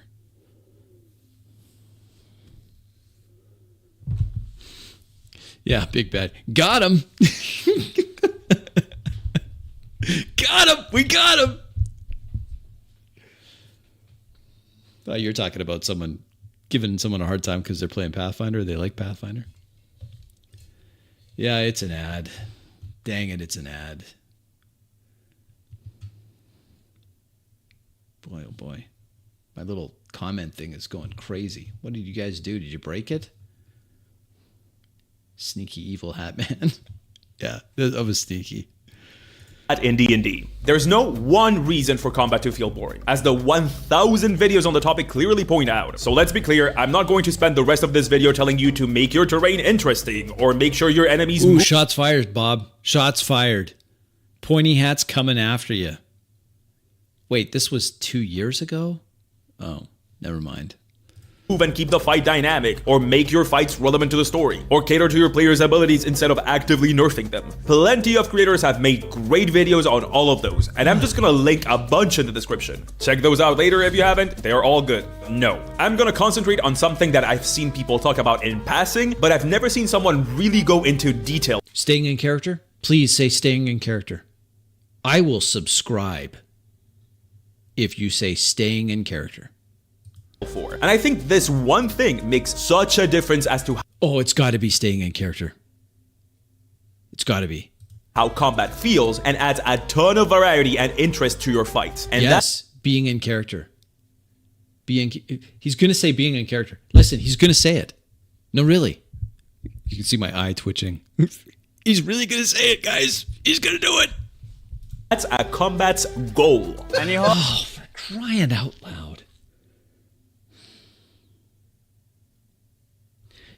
It's just objective. That's it. Objective? That doesn't look like Melania Trump. Melania. How do you say her name? Melania? That doesn't look like Melania. What's the goal of a fight? That was a dude, wasn't it? No, I'm not talking about the story reason behind the fight. It's great that you're fighting so that you can prove to your fighter's hard-ass mom that he's ready to go on adventures, but that's not what I'm talking about. I'm talking about what the win state is. What do the players have to do to win?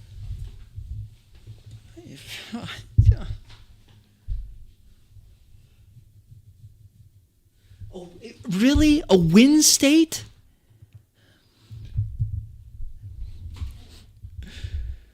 Oh, man.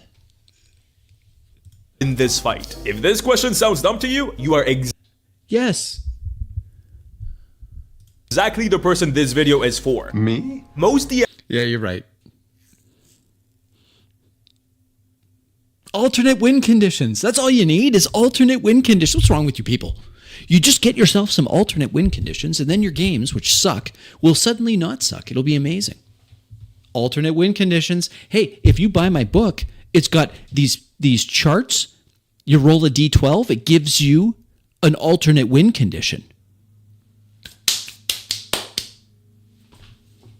You're welcome.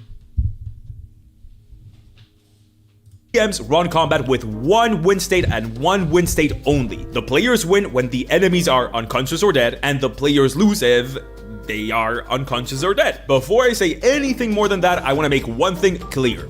This is fine. This is fine. This is perfectly fine. Most fights I run are exactly like this. This is not a sin. You have not been doing something wrong all this time. This is not me pulling the rug out from under you to tell you about how you should be running D&D in the pacifist run or else you're bad at the game. But the fact that most DMs never ever vary the goals of their combat is what to me makes so many fights feel so similar and frankly a bit boring. I think this is more common now than it was before because most new DMs today have more history with video games than with TTRPGs. And that's, once again, perfectly fine. Yeah. Okay. Max, again. We're on the same page. That's a hate symbol, by the way.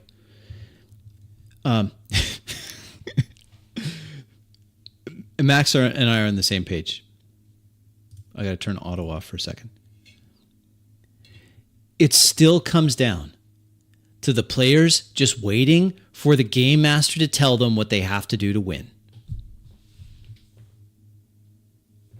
Wrong.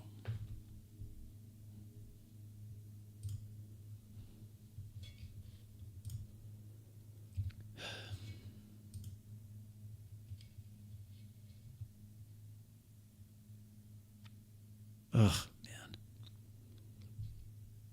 Okay, we gotta unpause it. I'm gonna get a community strike. I love video games. I make them for a living. I am also in this camp, but it's Oh, dang it. What is with it? It's not teachers, it's the video game designer people. You know, when I was a teenager, and just like a long time ago, I'm old now. When I was a teenager, I remember I went to a game. I was invited to a game because I was this like, hey, this role-playing thing is fantastic. I like it. It was a Shadowrun game. Can you imagine me in a Shadowrun game? Crazy, isn't it? Shadowrun 2nd edition. And the players, I remember this because they were old. They're all older. I was the young guy.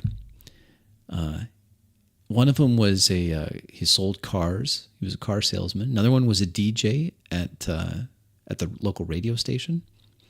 And then I don't remember what their significant others did. The girlfriends / women. I don't remember. And another guy was like a tech something or other. And yeah, it was fun. It was good. It was good.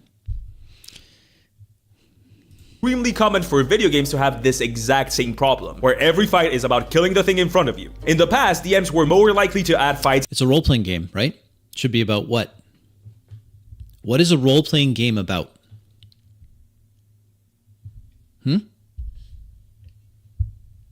What is a role-playing game about? Everyone now?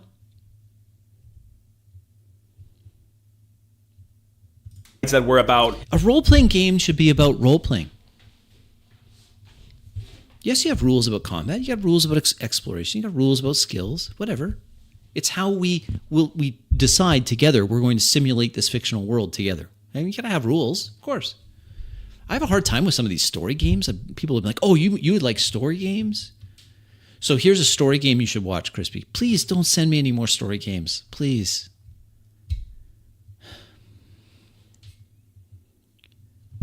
It should be about role-playing. That's what... no, it's about alternate win conditions. Well, escaping from an enemy you could not defeat, but I also find that, well, not particularly inspired either. Like, it's good to add variety sometimes if you make it explicitly clear to your players that the thing they have in front of them will absolutely wipe the floor with them, and escaping is the best and frankly the only option. God knows there are plenty of horror stories out there that go something like, my dumb players TPK themselves because they did not run from a fight that was... Sorry, you have to pay for this? This is a Shutterstock one. And then when you pay, they'll take this watermark off. It's too hard for them to win. Where the dumb players in question could not possibly have known that you randomly decided to put a demigod in front of them that would destroy them in... A demigod? I think he meant demigod. But this is auto-generated closed captions. I think it's funny, though. It's Debbie. Oh no, Debbie. No one told me that she'd be here. What? Is this an alternate win condition? Wait a second. Can I ask you 10, maybe 15 minutes of out-of-character questions about what I know about killing Debbie?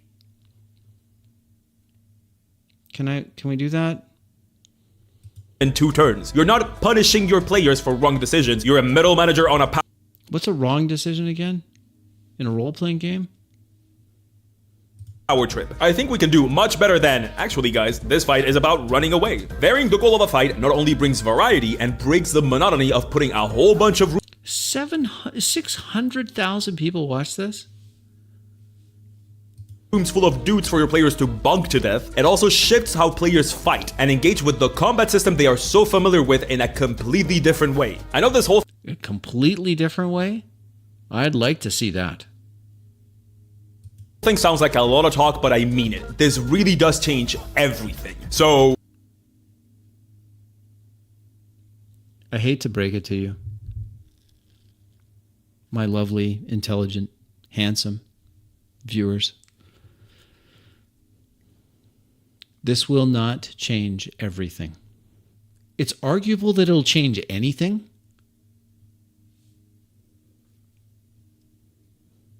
It's still not going to be role played. It's still not going to be in character. It's still going to be the same way.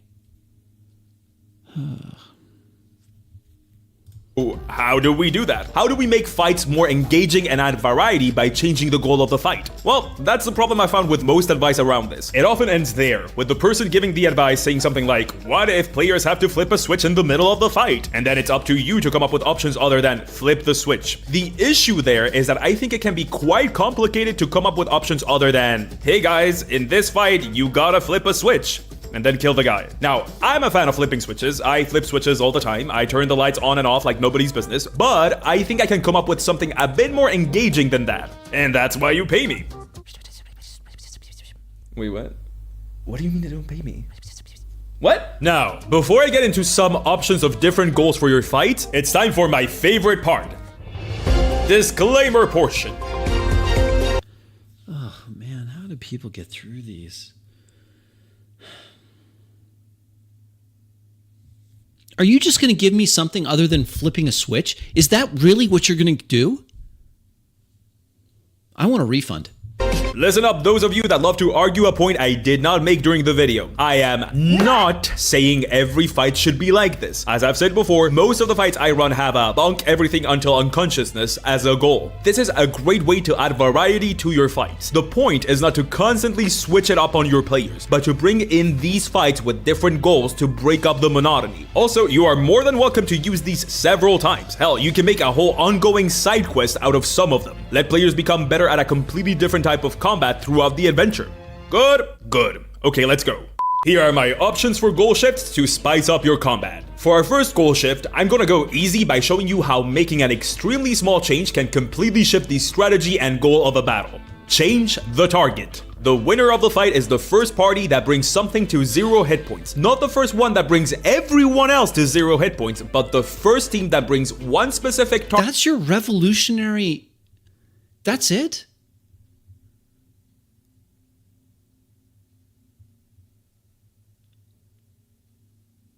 Target in the enemy team down. Seems like nothing, right? Well, by Yeah, it does. It actually does kind of seem like nothing. Yeah, you're right. making this extremely small change, you've just altered the entire dynamic of the fight. Spells like The dynamic of the fight? Warding Bond are no longer just out of combat extremely situational spells, but rather extremely useful staples of this type of combat. Fighting styles like the Protection style, that were up until now just useful for tanks and only used reactively, are now Dude, extremely useful. The next one's got to be really good. Picks for anybody that can use a fighting style. Half and 3/4 cover granted by allies suddenly matters now. So does positioning. So does the difference between being a ranged combatant and a melee fighter. All of those change now that you've changed the goal. Do you take the time to bring down... How did you change the goal? How did you do that? Did you just tell them that out of character? Did you just say, hey, players, okay, so this one, oh, man. This is why you pay me the big bucks. The goal for this, wait for it. The goal is someone here has to have a 0 hit point total. Someone. Doesn't matter who. Doesn't matter. Just somebody. And the first time that happens, then you've won. Do you just say that to the players? How do they know that?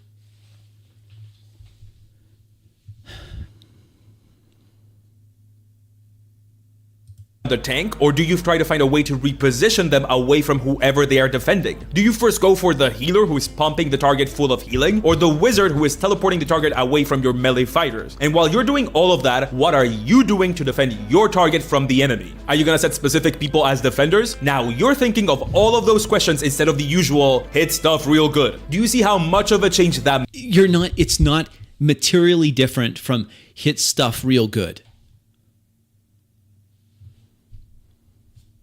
Makes? I can see so many story reasons for this fight to go like this. Maybe this is a sort of sport that a culture in your game plays. Maybe this is a competition. Maybe you're both trying to bring down the avatar of magic that is helping your side in a conflict. Think creatively. But how do you set this up? Well, a simple way to do this is to mosey on over. This is what I want to hear. What's the setup here?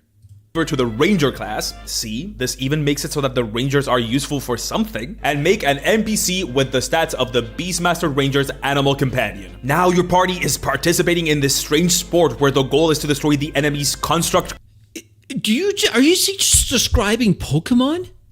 Is that what he's describing?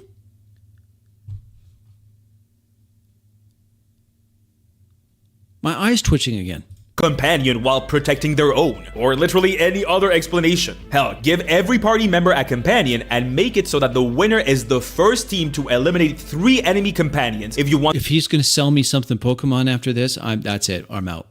The fight to last longer. Or if you don't want to make it fair, maybe make it so that the party has to flee while their enemies are targeting this companion they've stolen, and they have to both run and defend their companion from the enemy assault. This can be as versatile as you want it to be. But speaking of running away, what if we use that? For my second goal shift, we are literally gonna make the party try to reach a goal. That's right, what about actual racing? Make an extremely long battle map, as long as you can make it, and you're basically— This is revolutionary, people. Revolutionary. Gone are the days of people sitting around for a half hour that is 6 hours of game. It feels like 6 hours. 6 seconds of game time. It's going to take an hour, but it's okay because we're racing now. Do you feel like we're racing? On the upside, at least he's not selling me Pokemon. Set. The goal of the PCs is to reach the finish line before the rival team. If you don't see how much this can change everything about battle, you Changes have not everything been paying about attention. battle. No, it's not. It's not going to change everything about battle because your turns are going to be the same as they always are. Well, my job is to give you options. I'm going to just give you options and you can choose the option and then you can talk amongst yourselves for at least a minute at the beginning of each round what we're going to do. But it's a race now, so don't worry about it. It's a race. By making the goal not defeating all opponents, but rather reaching a goal before anyone else, you've now changed absolutely everything about how this fight will go down. Does your party... See, I watch videos like this that are all like clips, edited clips all the time, and it does not inspire me to ever learn how to edit anything. use their whole action to run, or is it better to cast some spells to disadvantage the rival team? Now suddenly, difficult terrains matters a lot for once. Spells like Expeditious Retreat matter all of a sudden too. Ditto for yes, I can use that stupid spell that I took way back at level 1. I've never been able to use this, and now I finally can. Thank you so much. Totally changed everything. Dynamic changed. I can use that one thing called Kinetic Jaunt. Kinetic Jaunt. Haste is less about the number of actions and more about the extra movement. Oh, finally. Characters maybe want to action search so they can both move twice and trip someone, making them prone. Making someone prone is suddenly this huge deal, not because of advantage on attacks for half a turn, but because it caused that person have their movement just to get up. Same goes for grappling. And I can already imagine how you can add even more variety to this. Even more. If you make it it's a chase. It's a chase. The party is on top of a cart, and the cart is what needs to cross the finish line first. It frees the party up for all sorts of shenanigans against the enemy cart, while stopping them from doing... Here's a question for you. We have a chase movie, basically, in the background. Could you direct me to the actual play session that has a chase like this, and it's role-played, and it's in a role-playing game, and it actually feels tense like this chase did? Or you could just get, I have a great racing game, board game. It's called Heat, Pedal to the Metal. Yeah, I don't blame you if you didn't like this movie, Max. I don't blame you at all. I watched it once, and I was like, oh, okay. Heat Pedal to the Metal is a board game where it simulates you racing around a track. It's a great game. I love the game. It's all about managing the heat in your engine. And you have cards, you play cards, and it can go, it actually, as far as board games go, it goes pretty fast. And it's fun, and you have drafting behind other cars, and you have corner speeds, and it's a great game. I want to know if you can point me to an actual play where just changing the objective to chase suddenly makes the game go fast.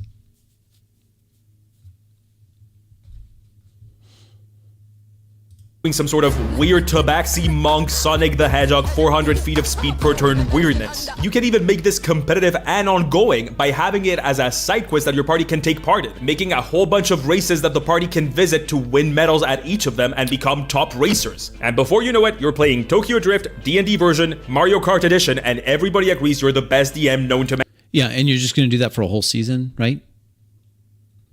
Wow. Now prance, my queen, prance!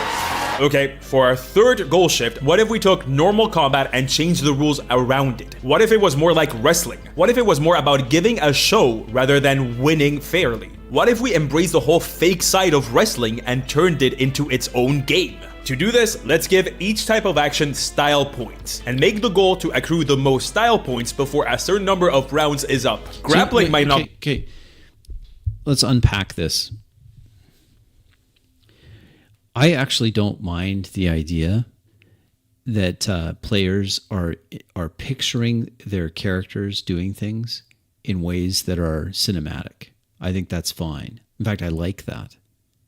I think that's great. But that's not what I see. What I see is game masters re-narrating everyone's turn to flavor it the way they think it's cool. Looking at you, Matt, Brennan, all of these big shows. Oh, well, I'm going to describe what you're doing because I'm going to make it cool. And then the players just sit back and get told a cool story. And I actually think that it's the player's responsibility to be doing that, to be role-playing that, to tell everyone what their move is. But do you have to add style points to it? Really? We're going to make it a wrestling thing and we're going to have style points? Be the best tactical option to win the fight, but it might give you a ton of style points to grapple someone and for your teammate to attack the enemy while they're grappled. Better yet, make it so that if the party does not put up a show, they lose style points. Using the same action 2 turns in a row bores the audience, so points are deducted. Not using your movement in combat makes the fight boring and static, so points are deducted. Using 2 spells of the same school of magic. Okay, sure, whatever. This sounds fine, except that when I see your game, how is it any different than any other game?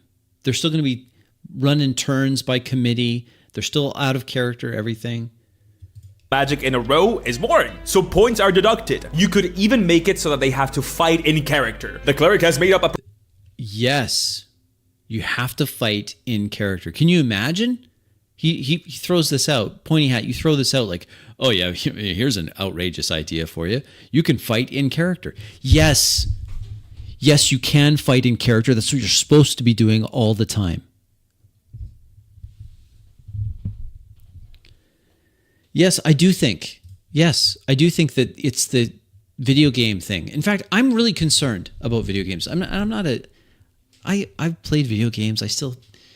I have video games. I don't fire them up very much because I just don't have time, but I do have them. I'm not anti-video game. My concern with video games is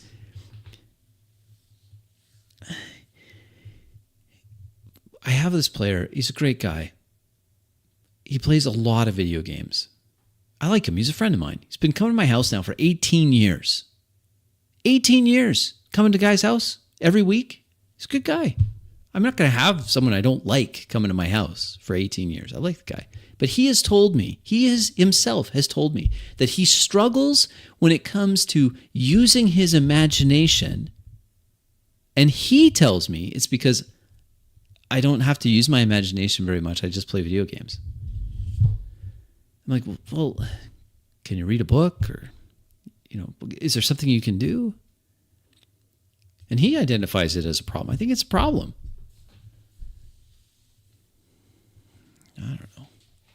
I don't know. It's a bit of an issue. But this comment here, hey, you could even make it so that in the wrestling game, they have to stay in character. No. They have to stay in character all the time. All the time. Persona about being an evil necromancer heel, give extra style points if they pretend they are bringing someone back from the dead. Some do, Nick. I don't know why. When I was a kid, a long time ago, when I was a kid, most of our pastimes, like the video games were brand new when I was a kid. Like I remember Pong being a thing. That dates me, I know. My friends and I, when we were kids, we'd go out and play in the sandbox, or we'd go outside and we would play with G.I. Joes. We liked G.I. Joes. G.I. Joes and Hot Wheels, and I didn't have them, but some of my buddies had He-Man figures. We'd play with those. And we'd have to make all the sound effects ourselves. We'd have to imagine everything, right? That's what we did. And my concern is that if everything produces, and you still buy Hot Wheels, like that's still around. It's not like kids these days don't have imaginations. They do. When my little nieces and nephews, I saw them recently, just this last weekend. They have vivid imaginations. They're always imagining something. It's great. It's fantastic. But I worry that sometimes just from everything is constantly showing you this is exactly what it looks like. You don't have to imagine it because it's right there. It's in living color. It's in 4K or 1440p or whatever your overpriced GPU can handle. It's not the same. It's not the same. So maybe there is something to this video game mentality where, I just hit the buttons, and the buttons are my character sheet options. So I just hit the button. And then what Pointy Hat is suggesting here is that we penalize them if they hit the same button twice. So we're still playing Mortal Kombat or Soul Calibur or whatever, but we're just hitting buttons. We just mash the buttons. Dead when they cast Cure Wounds on an unconscious ally. You can go the extra mile and make actions like taunt or rally the crowd. Actions that add absolutely nothing to the fight, but give you tons of style points. At the end, style points are tallied along with maybe the remaining HP, and the winner is decided. You can even forgo the fight is over after a certain number of rounds and turn it into a real fight that is only over when all members of the team are unconscious, and now it's about getting as many style points as possible and winning the fight. Do you want to make quick work of your enemies? That might actually make you lose style points as you rob the audience of a cool fight. But if you spend too much time getting style points, you might actually lose out on winning the fight part of the fight. This is also the perfect opportunity for your players to take describing duties from you and tell you exactly how their moves in combat look. You can... Yes. Your players, yes. Oh, thank goodness. Thank goodness. 600,000 people heard that. Your players should be describing what it looks like what their actions are doing. Yes, yes, yes, yes. Always. Not just if you're doing some cheesy wrestling shtick. All the time. Just describe. And I think as you have, if you're playing games that are complicated and they're higher level or whatever it may be, just describe what is outwardly visible. Just describe that. What does it look like? You can even award extra style points for particularly cool descriptions. I can see many shy players finally going out of their shell with a setup like this. Okay, let's tally up. So far, we've got changing the target, running an actual race, and making it a style battle with style points added to traditional moves. But what if we took it a step further? Okay, here we go. We're going to take it a step further. It's going to be role play. Right? This is going to be different than all those other videos you've watched. This is different. Please let it be roleplay. What if we played with something even more different from D&D combat, all while keeping its rules intact? For our fourth and last goal shift, we're going to a frankly obvious source of inspiration: sports. I know this is a nerd safe space and like 87% of you have not cared about. Why? This isn't going to speed anything up. Sports a day in your life. I'm right there with you, but stay with me a minute. Think about... You should be playing some sports, people. Okay? Get outside, touch grass, go for a walk. If you're not super athletic, that's okay. It kind of bothers me as someone who enjoys hobbies that are traditionally kind of nerdy. It bothers me that people don't... They kind of conform to, no, I'm a nerd, I don't do anything. Ugh, man. What better way to shift the goal of a battle than, well, with sports? Sports have... Hey, was that High School Musical? Did you just show us High School Musical? I want to see this. I hope it's High School Musical. Please. Cared about sports a day in your life. I'm right there with you, but stay with me a minute. Think about it. What better way to shift... That's High School Musical, isn't it?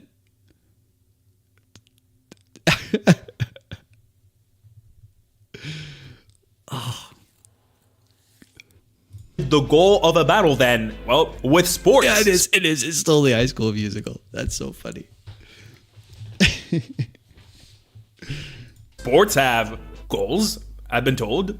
See? Right there. Those are goals. So how should we go about it? What if the goal, no pun intended, of a battle was not to bunk everyone until they can't move anymore, but instead to score the most points? Kinda similar to the last idea with the style points, but with a more obvious system. If the ball enters the goal, that's a point. Simple and clean. It's the way that you make it. Anyway, let's base it on football since that's the I don't understand what that was. sport I'm most familiar with, but make it so that the players can touch the ball with their hands. That sounded like something else. Anyway. And let's alienate my predominantly American audience by refusing to call it soccer. In order for this to work, we have to add some actions like shooting and passes, and some cool reactions like interceptions Really? and lunges for... Honestly, is that sports? Oh, we get a free one at the end? I'm just going to skip this because it's just... in D&D is in the description of this very video for, you guessed it, for free. Yep, 100% certified free. So go out there, put on some distracting gray sweatpants or yoga pants and make your D&D combat a completely new experience. Anything in this, is anything in this video a completely new experience? Anything at all?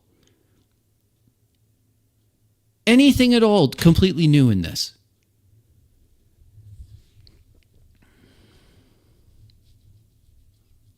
I haven't heard anything new.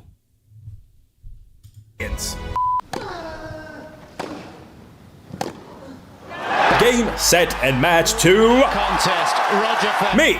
I did it! I did the combat video. I've run this little system before with my players and we've had an absolute blast. Just really, really solid fun. And I've been doing this goal shift combat session for a long time to, frankly, amazing results. I really hope you try it because it's been amazing at my table. Not just... D&D combat is boring and how to fix it. Make it sports. Not boring anymore, right?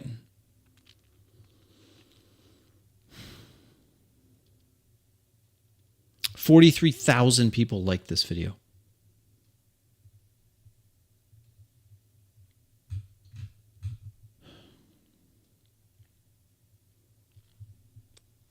Well, it's just... Ugh. Is the sports one, of course, but the changing of the target, the raise, the style points. Oh, the style points. Totally different now. Totally different experience. Completely different. It's like a totally different thing. It's 100% different now. 100% different. How is it 100% different, you ask? I've added style points. Okay, yeah, so you just have to keep track of those? Yeah. So it's like a kind of a meta thing, right? Yeah. There's no way to like be in character and do this? No. Because you have to track the style points and I tell you what the style points are. Oh. All right. Oh yeah, but this one's totally different, guys. Totally different. You're going to be amazed. Completely changes the experience. You ready? You ready? Completely changes it. You just got to keep that one person from going to 0 hit points, and you got to get that other person down to 0 hit points. And the first one that does it, it wins. Wow. Wow. How did I... You're right. I've never seen anything like this. Ever. Well, you think that's good. Just wait. Wait. I got something. I got something you've never, ever experienced. It's a race. I know.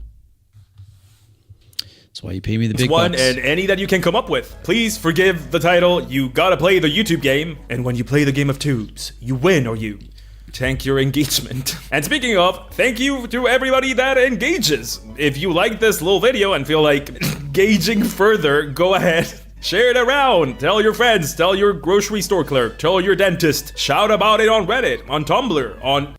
Okay. Don't go to Reddit. If you're on Tumblr,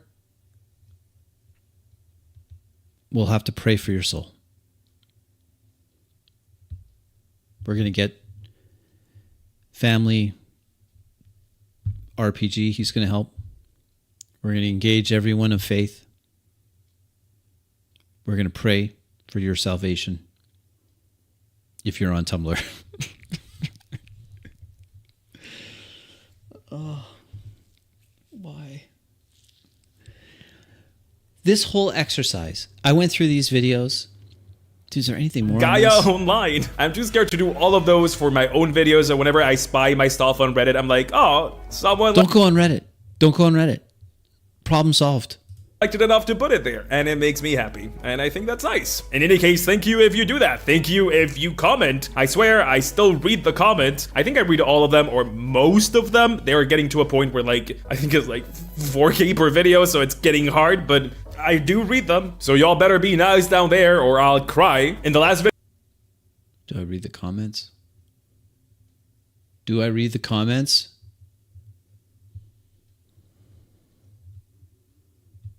Do I dare read the comments? Do I dare?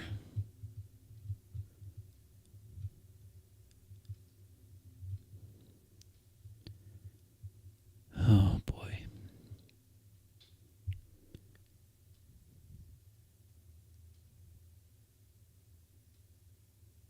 Comments. I barely see this mentioned, but one of my dungeon masters at some point ran a wave combat scenario where our goal was to protect a key NPC in the mansion from waves of enemies swarming from all sides. We even had time to prepare the environment with traps and stuff. It was awesome.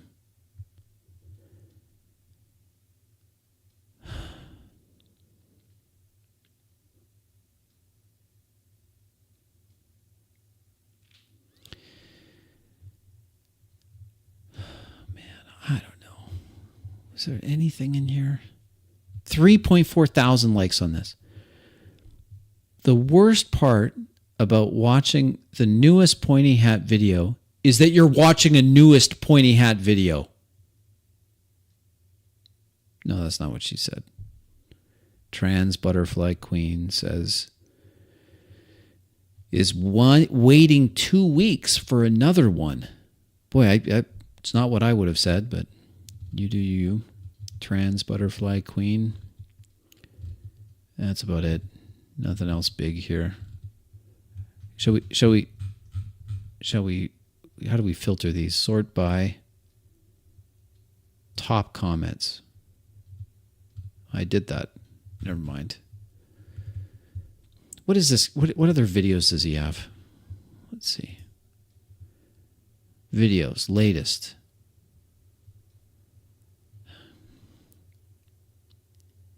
The easy way to make D&D cities actually fun.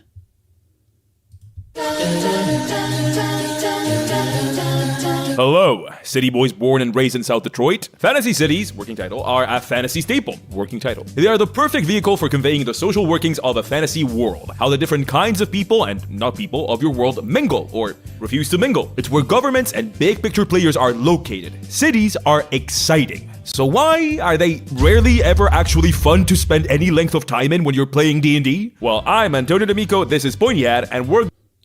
Wait, second newest? Hold on, let's go back. Go back. I made a D&D combat system and I can't play without it. Monsters in D&D can have all the lore they want and get as much nice art as they please and look as sexy as they can possibly manage, and yet a lot of fighting monsters in We have different views of what it looks sexy. this game ends up being a boring slog of 3 players hitting an unmoving beholder pinata. Yes, it is. Yes, it is. It 100% is.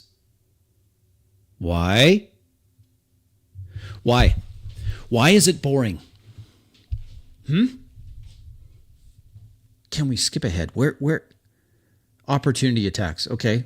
All about combat. Combat in D&D can sure be static, boring, and lifeless if you're not careful. So what if we fix that? We're gonna change how D&D combat goes and make it dynamic, fun, and make it feel like an actual climactic fight. Oh, fantastic. Why did I not see this video? This is going to solve everything. Right? I'm sorry. I clicked on the wrong video. all with just one mechanic. How? One mechanic. Wow. All right. I'm here we go. Antonio D'Amico, this is Poignard, and that's what this video will teach you to do in this brand new episode of A Tip of the Hat, Combat Edition, Part 2, The Squeakquel. So I covered the monster manual recently, and while I think it's Okay, can we get to the point? What is the on the whole a massive improvement from the old version, especially the CR changes, I was a baby bit upset at layer actions having changed. Just a little upset. It'll be nothing compared to how upset I'll be if your main thing is just to change layer actions. That's how you're going to fix it? It better not be. So, in order to understand this new mechanic I'm introducing in this video, I need to explain why layer actions were so important to me and why they inspired this mechanic that the video is about, and why I'm upset Layer actions. at layer actions changing. Just a baby bit upset. Layer actions to me are about action economy, sure, but they're about dynamism in combat more than anything. They are sort of the only tool. Dynamism in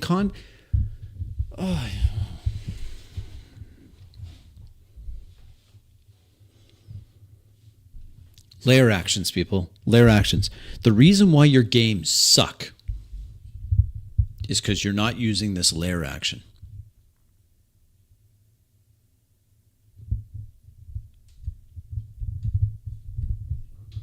The reason why everything's a slog. Layer actions. No. We have to ensure that Why are we still showing? Isn't it interesting that in your videos, Pointy Hat, you're never showing people actually playing the game, are you? You're showing, what is this? Final Fantasy something or other, whatever. I don't know. I'm old. I don't have to know. It's all a video game. Everything you show is a video game. dynamic fights happen. Why do we need fights to be dynamic? Because combat is extremely boring. Yes. Why? Everybody? Why? Because no one's in character, and it's just the slowest analog video game you've ever seen in your life. boring if they're not. I think the most common problem with D&D combat is how quickly and easily it can become static. If Mr. Dungeons and Mr. Dragons, a couple that made D&D, came to me and said, you get to improve one thing from D&D as a sort of extremely specific and inconsequential genie wish, I would remove opportunity attacks. And then That's it? That's what you think makes combat boring? Is opportunity attacks? What kind of take is that?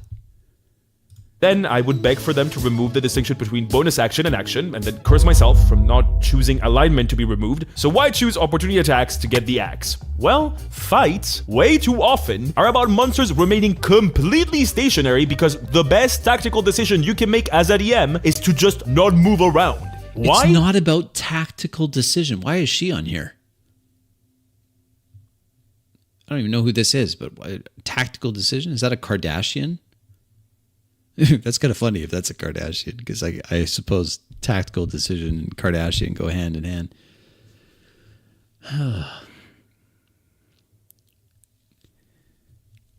It's not about tactical decisions. It's about role-playing. You should be role-playing that enemy.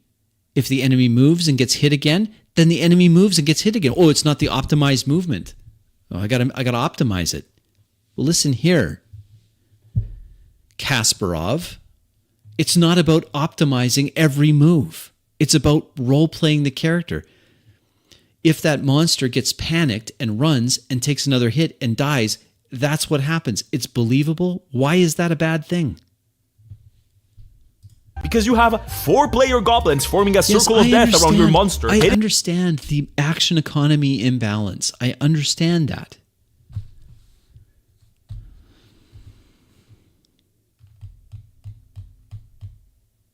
It with a stick 6 or so times per round, and moving from that position means that each of those goblins gets a little extra attack on you for free. And some of those goblins might have optimized their goblin builds to make it so that attack drops you to 0 speed, or some. So no roleplay then. We're just talking optimized builds. I feel cheated here. You say that this is going to absolutely change boring D&D slog combat. Something equally cursed. The fact that enemies don't move is not the problem itself. The problem is that because enemies don't move... This is a great idea, Yuri. You should do it. And you know what? You'd be better. Your content would be 1,000 times better. I mean, you may have to learn how to edit so you can put in a bunch of video games, because that seems to be working well. Players don't move, and fights become a staring match with an unmoving, unchanging battle map. It's boring. If players had a reason to move on their own, it wouldn't matter. Yeah, you know what? You know why they have a reason to move on their own? Because that's what would actually happen if you were there.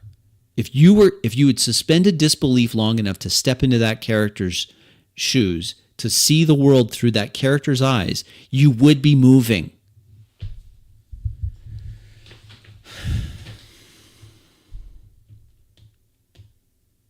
Matter much, but they don't. See, and the reason I chose this topic, the reason I chose this, I mean, I don't know if anyone's still with me. Those of you that have, congratulations. You're true Iron Men.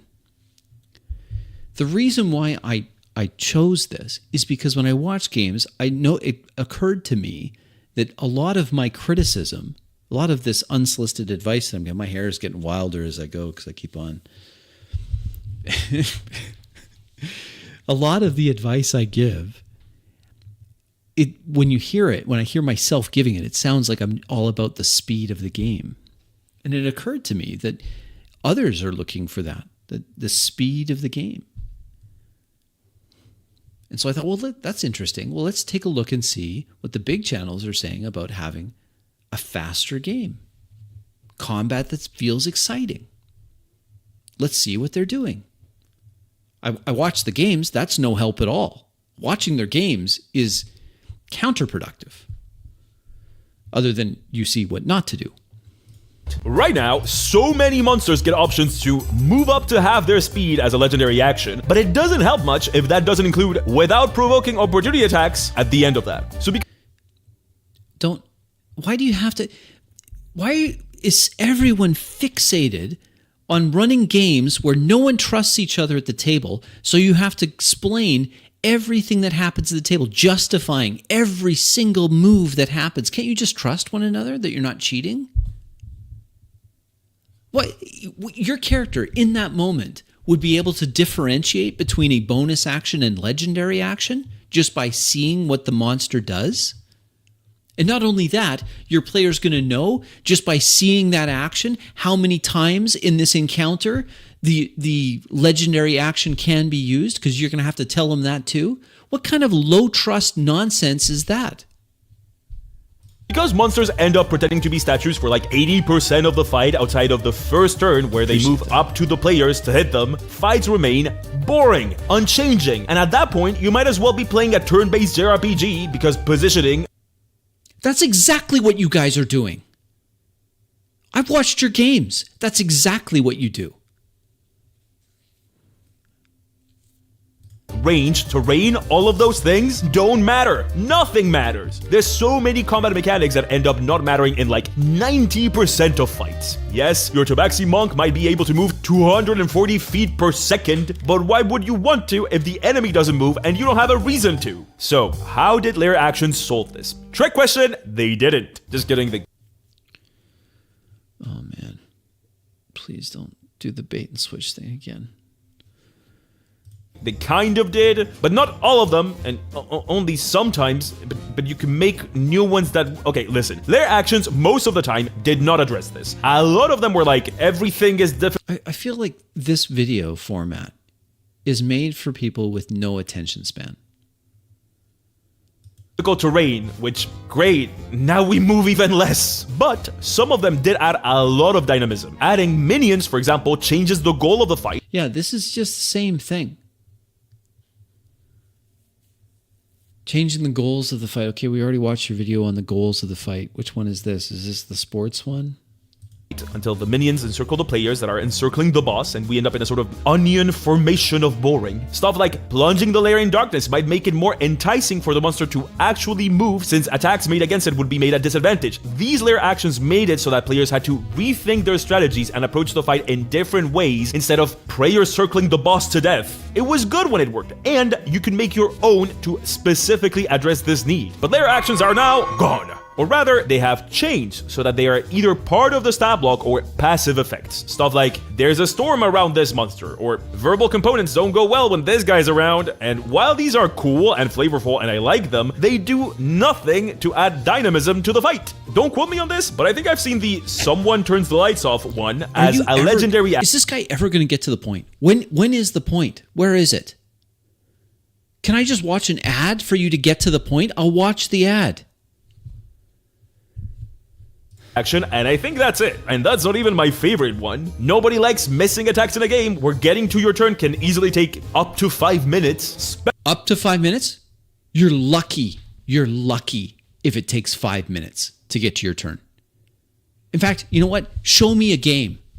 Show me a game from one of these online games where they're able to go through all the players' turns in one round and it takes 5 minutes, real time. Show it to me.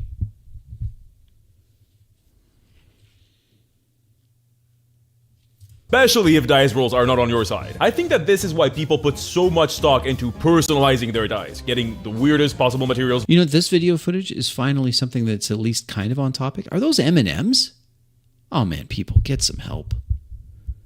Made into dice, match their dice with their character, put their characters inside of their dice. You got problems if you're doing that. Including their weapons, like some sort of genie for maximum customizability. Wait, what? Yes, you can literally do that thanks to this weak spot. Nope. That's a hard nope.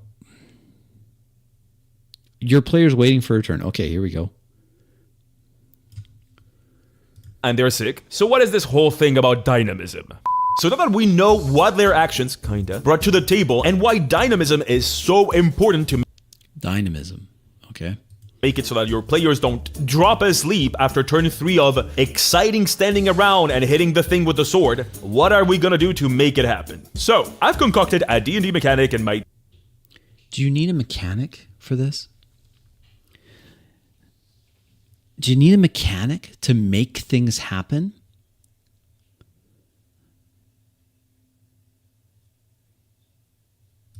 spooky lab that only exists in Minecraft. And it's all about enhancing dynamism and making boss fights feel like actual boss fights. It's inspired by the place in the game that their actions had, like the potential that they had, but also heavily inspired by another, darker source. You'll see.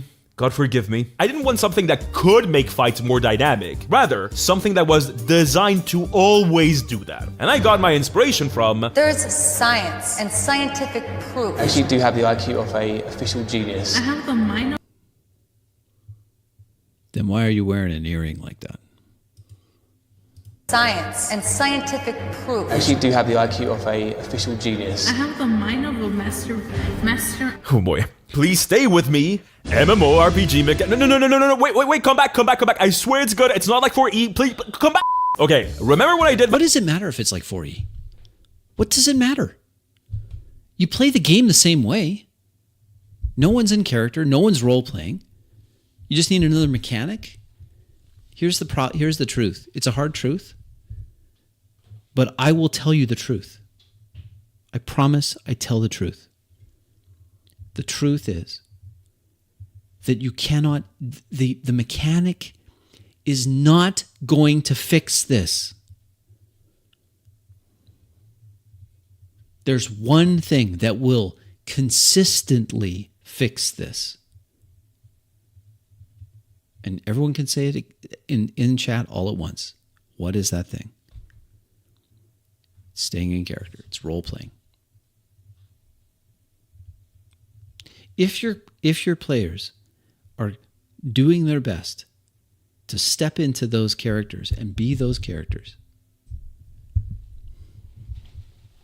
and suspend disbelief and really try to imagine themselves there in that fictional world, The dynamism is created.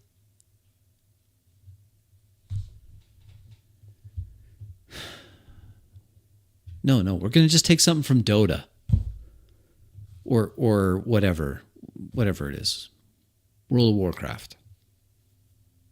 Whatever. My travel video, and I said that I had been playtesting those travel mechanics in my home game for like more than a year. I've been playtesting this for even longer, and I literally cannot. Can I see it? Can I promise I'm going to be objective. Can I see these? Can you post your games? Just one game. It doesn't have to be all edited or anything.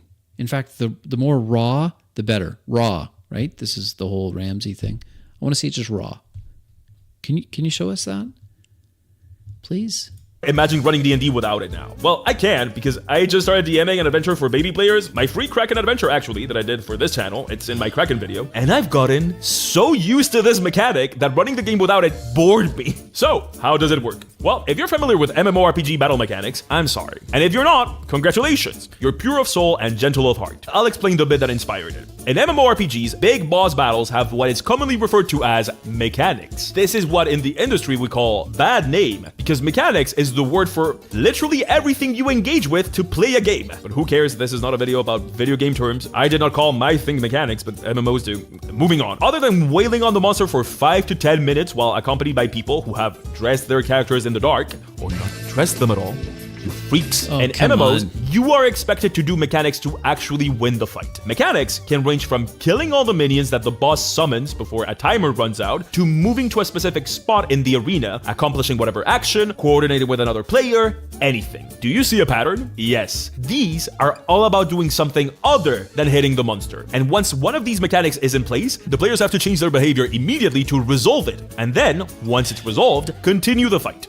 But how? How do they know a mechanic is happening and they need to resolve it? Well, there's always a tell. A tell is something the boss in question does to let you know what mechanic is about to happen. If the mechanic is, get away from the front of the boss, he's about to destroy everything in front of him, the boss might start to charge a Dragon Ball Z ball of energy facing forward, that's a tell. It's a subtle cue that tells you, get the f*** out of there. Most of the time in MMORPGs, tells are big areas on the battlefield that tell you where you can and cannot stand, or I guess you can stand there if you want to die. But other times, these tells are animations, like the one I don't know, guys. Do you think this is great? Do you think that's good?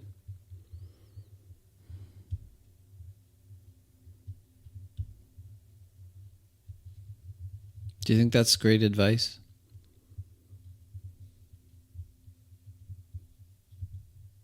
I don't know. Most replayed right here. Is it because of the Dragon Ball Z thing? Let's see. Is there anything else? That's it? He's just going to use these kind of tactics. What else we got here? Epic. Let's just skip to the conclusion. Well, gotta hit a damage threshold and destroy that barrier before... Oh, gotta hit a damage threshold, destroy the barrier before... Whatever happens, what if the boss creates a bunch of copies of themselves and you gotta get rid of all the copies or they will all cast the same spell as many times as there are copies on the battlefield? This is why I love this battlefield action thing. They do what I always want their actions to do. Change the battlefield. Change the behavior of the players. And most... What do you mean change the behavior of the players? I'm not going back. Importantly, I feel like I haven't emphasized this enough. They make the fight feel... sorry again. Epic!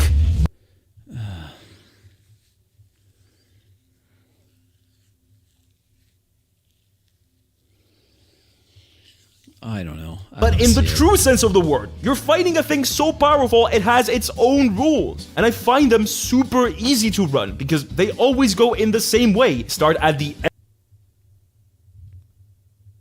If they always go the same way, isn't that boring? End of the boss's turn with a tell, resolve at the beginning of the boss's next turn, and so on and so forth. Of course, there are caveats. For one, CR is just not built with this. Okay, all right.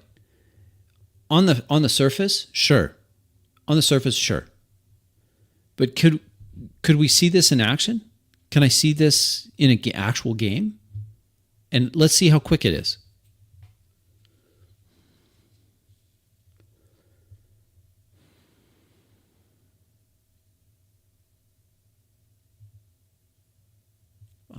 mind, some monsters are definitely harder if you give them this, but if players have been stomping over your guys every fight, consider this. Also, if you're someone that has been running D&D for a minute, you kinda know what your players can handle. You could throw this at them. Also, you gotta do it right. Not being able to stop a battlefield action from happening or mitigating it should feel bad, but should not end a fight. This isn't a if you don't stop it, you die thing. The players need to be afforded the chance. Why not?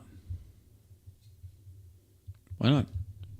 To learn the battlefield action on the fly. It's a shame you can't use them. I mean, I guess you can. You can make your own. I'm done. I can't. I'm sorry. I can't anymore. It's just too much.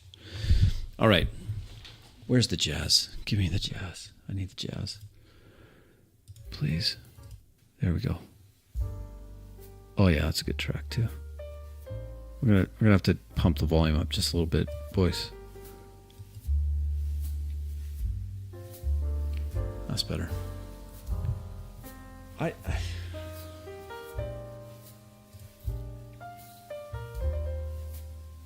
want to catch up on some of these comments.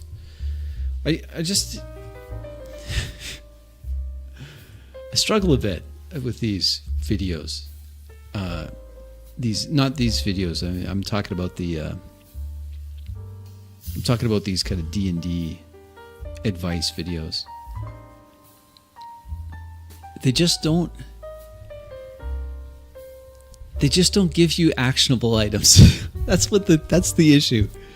They don't give you actionable items. They give you sound bites. Just little sound bites. So, are those sound bites worth it? I don't know.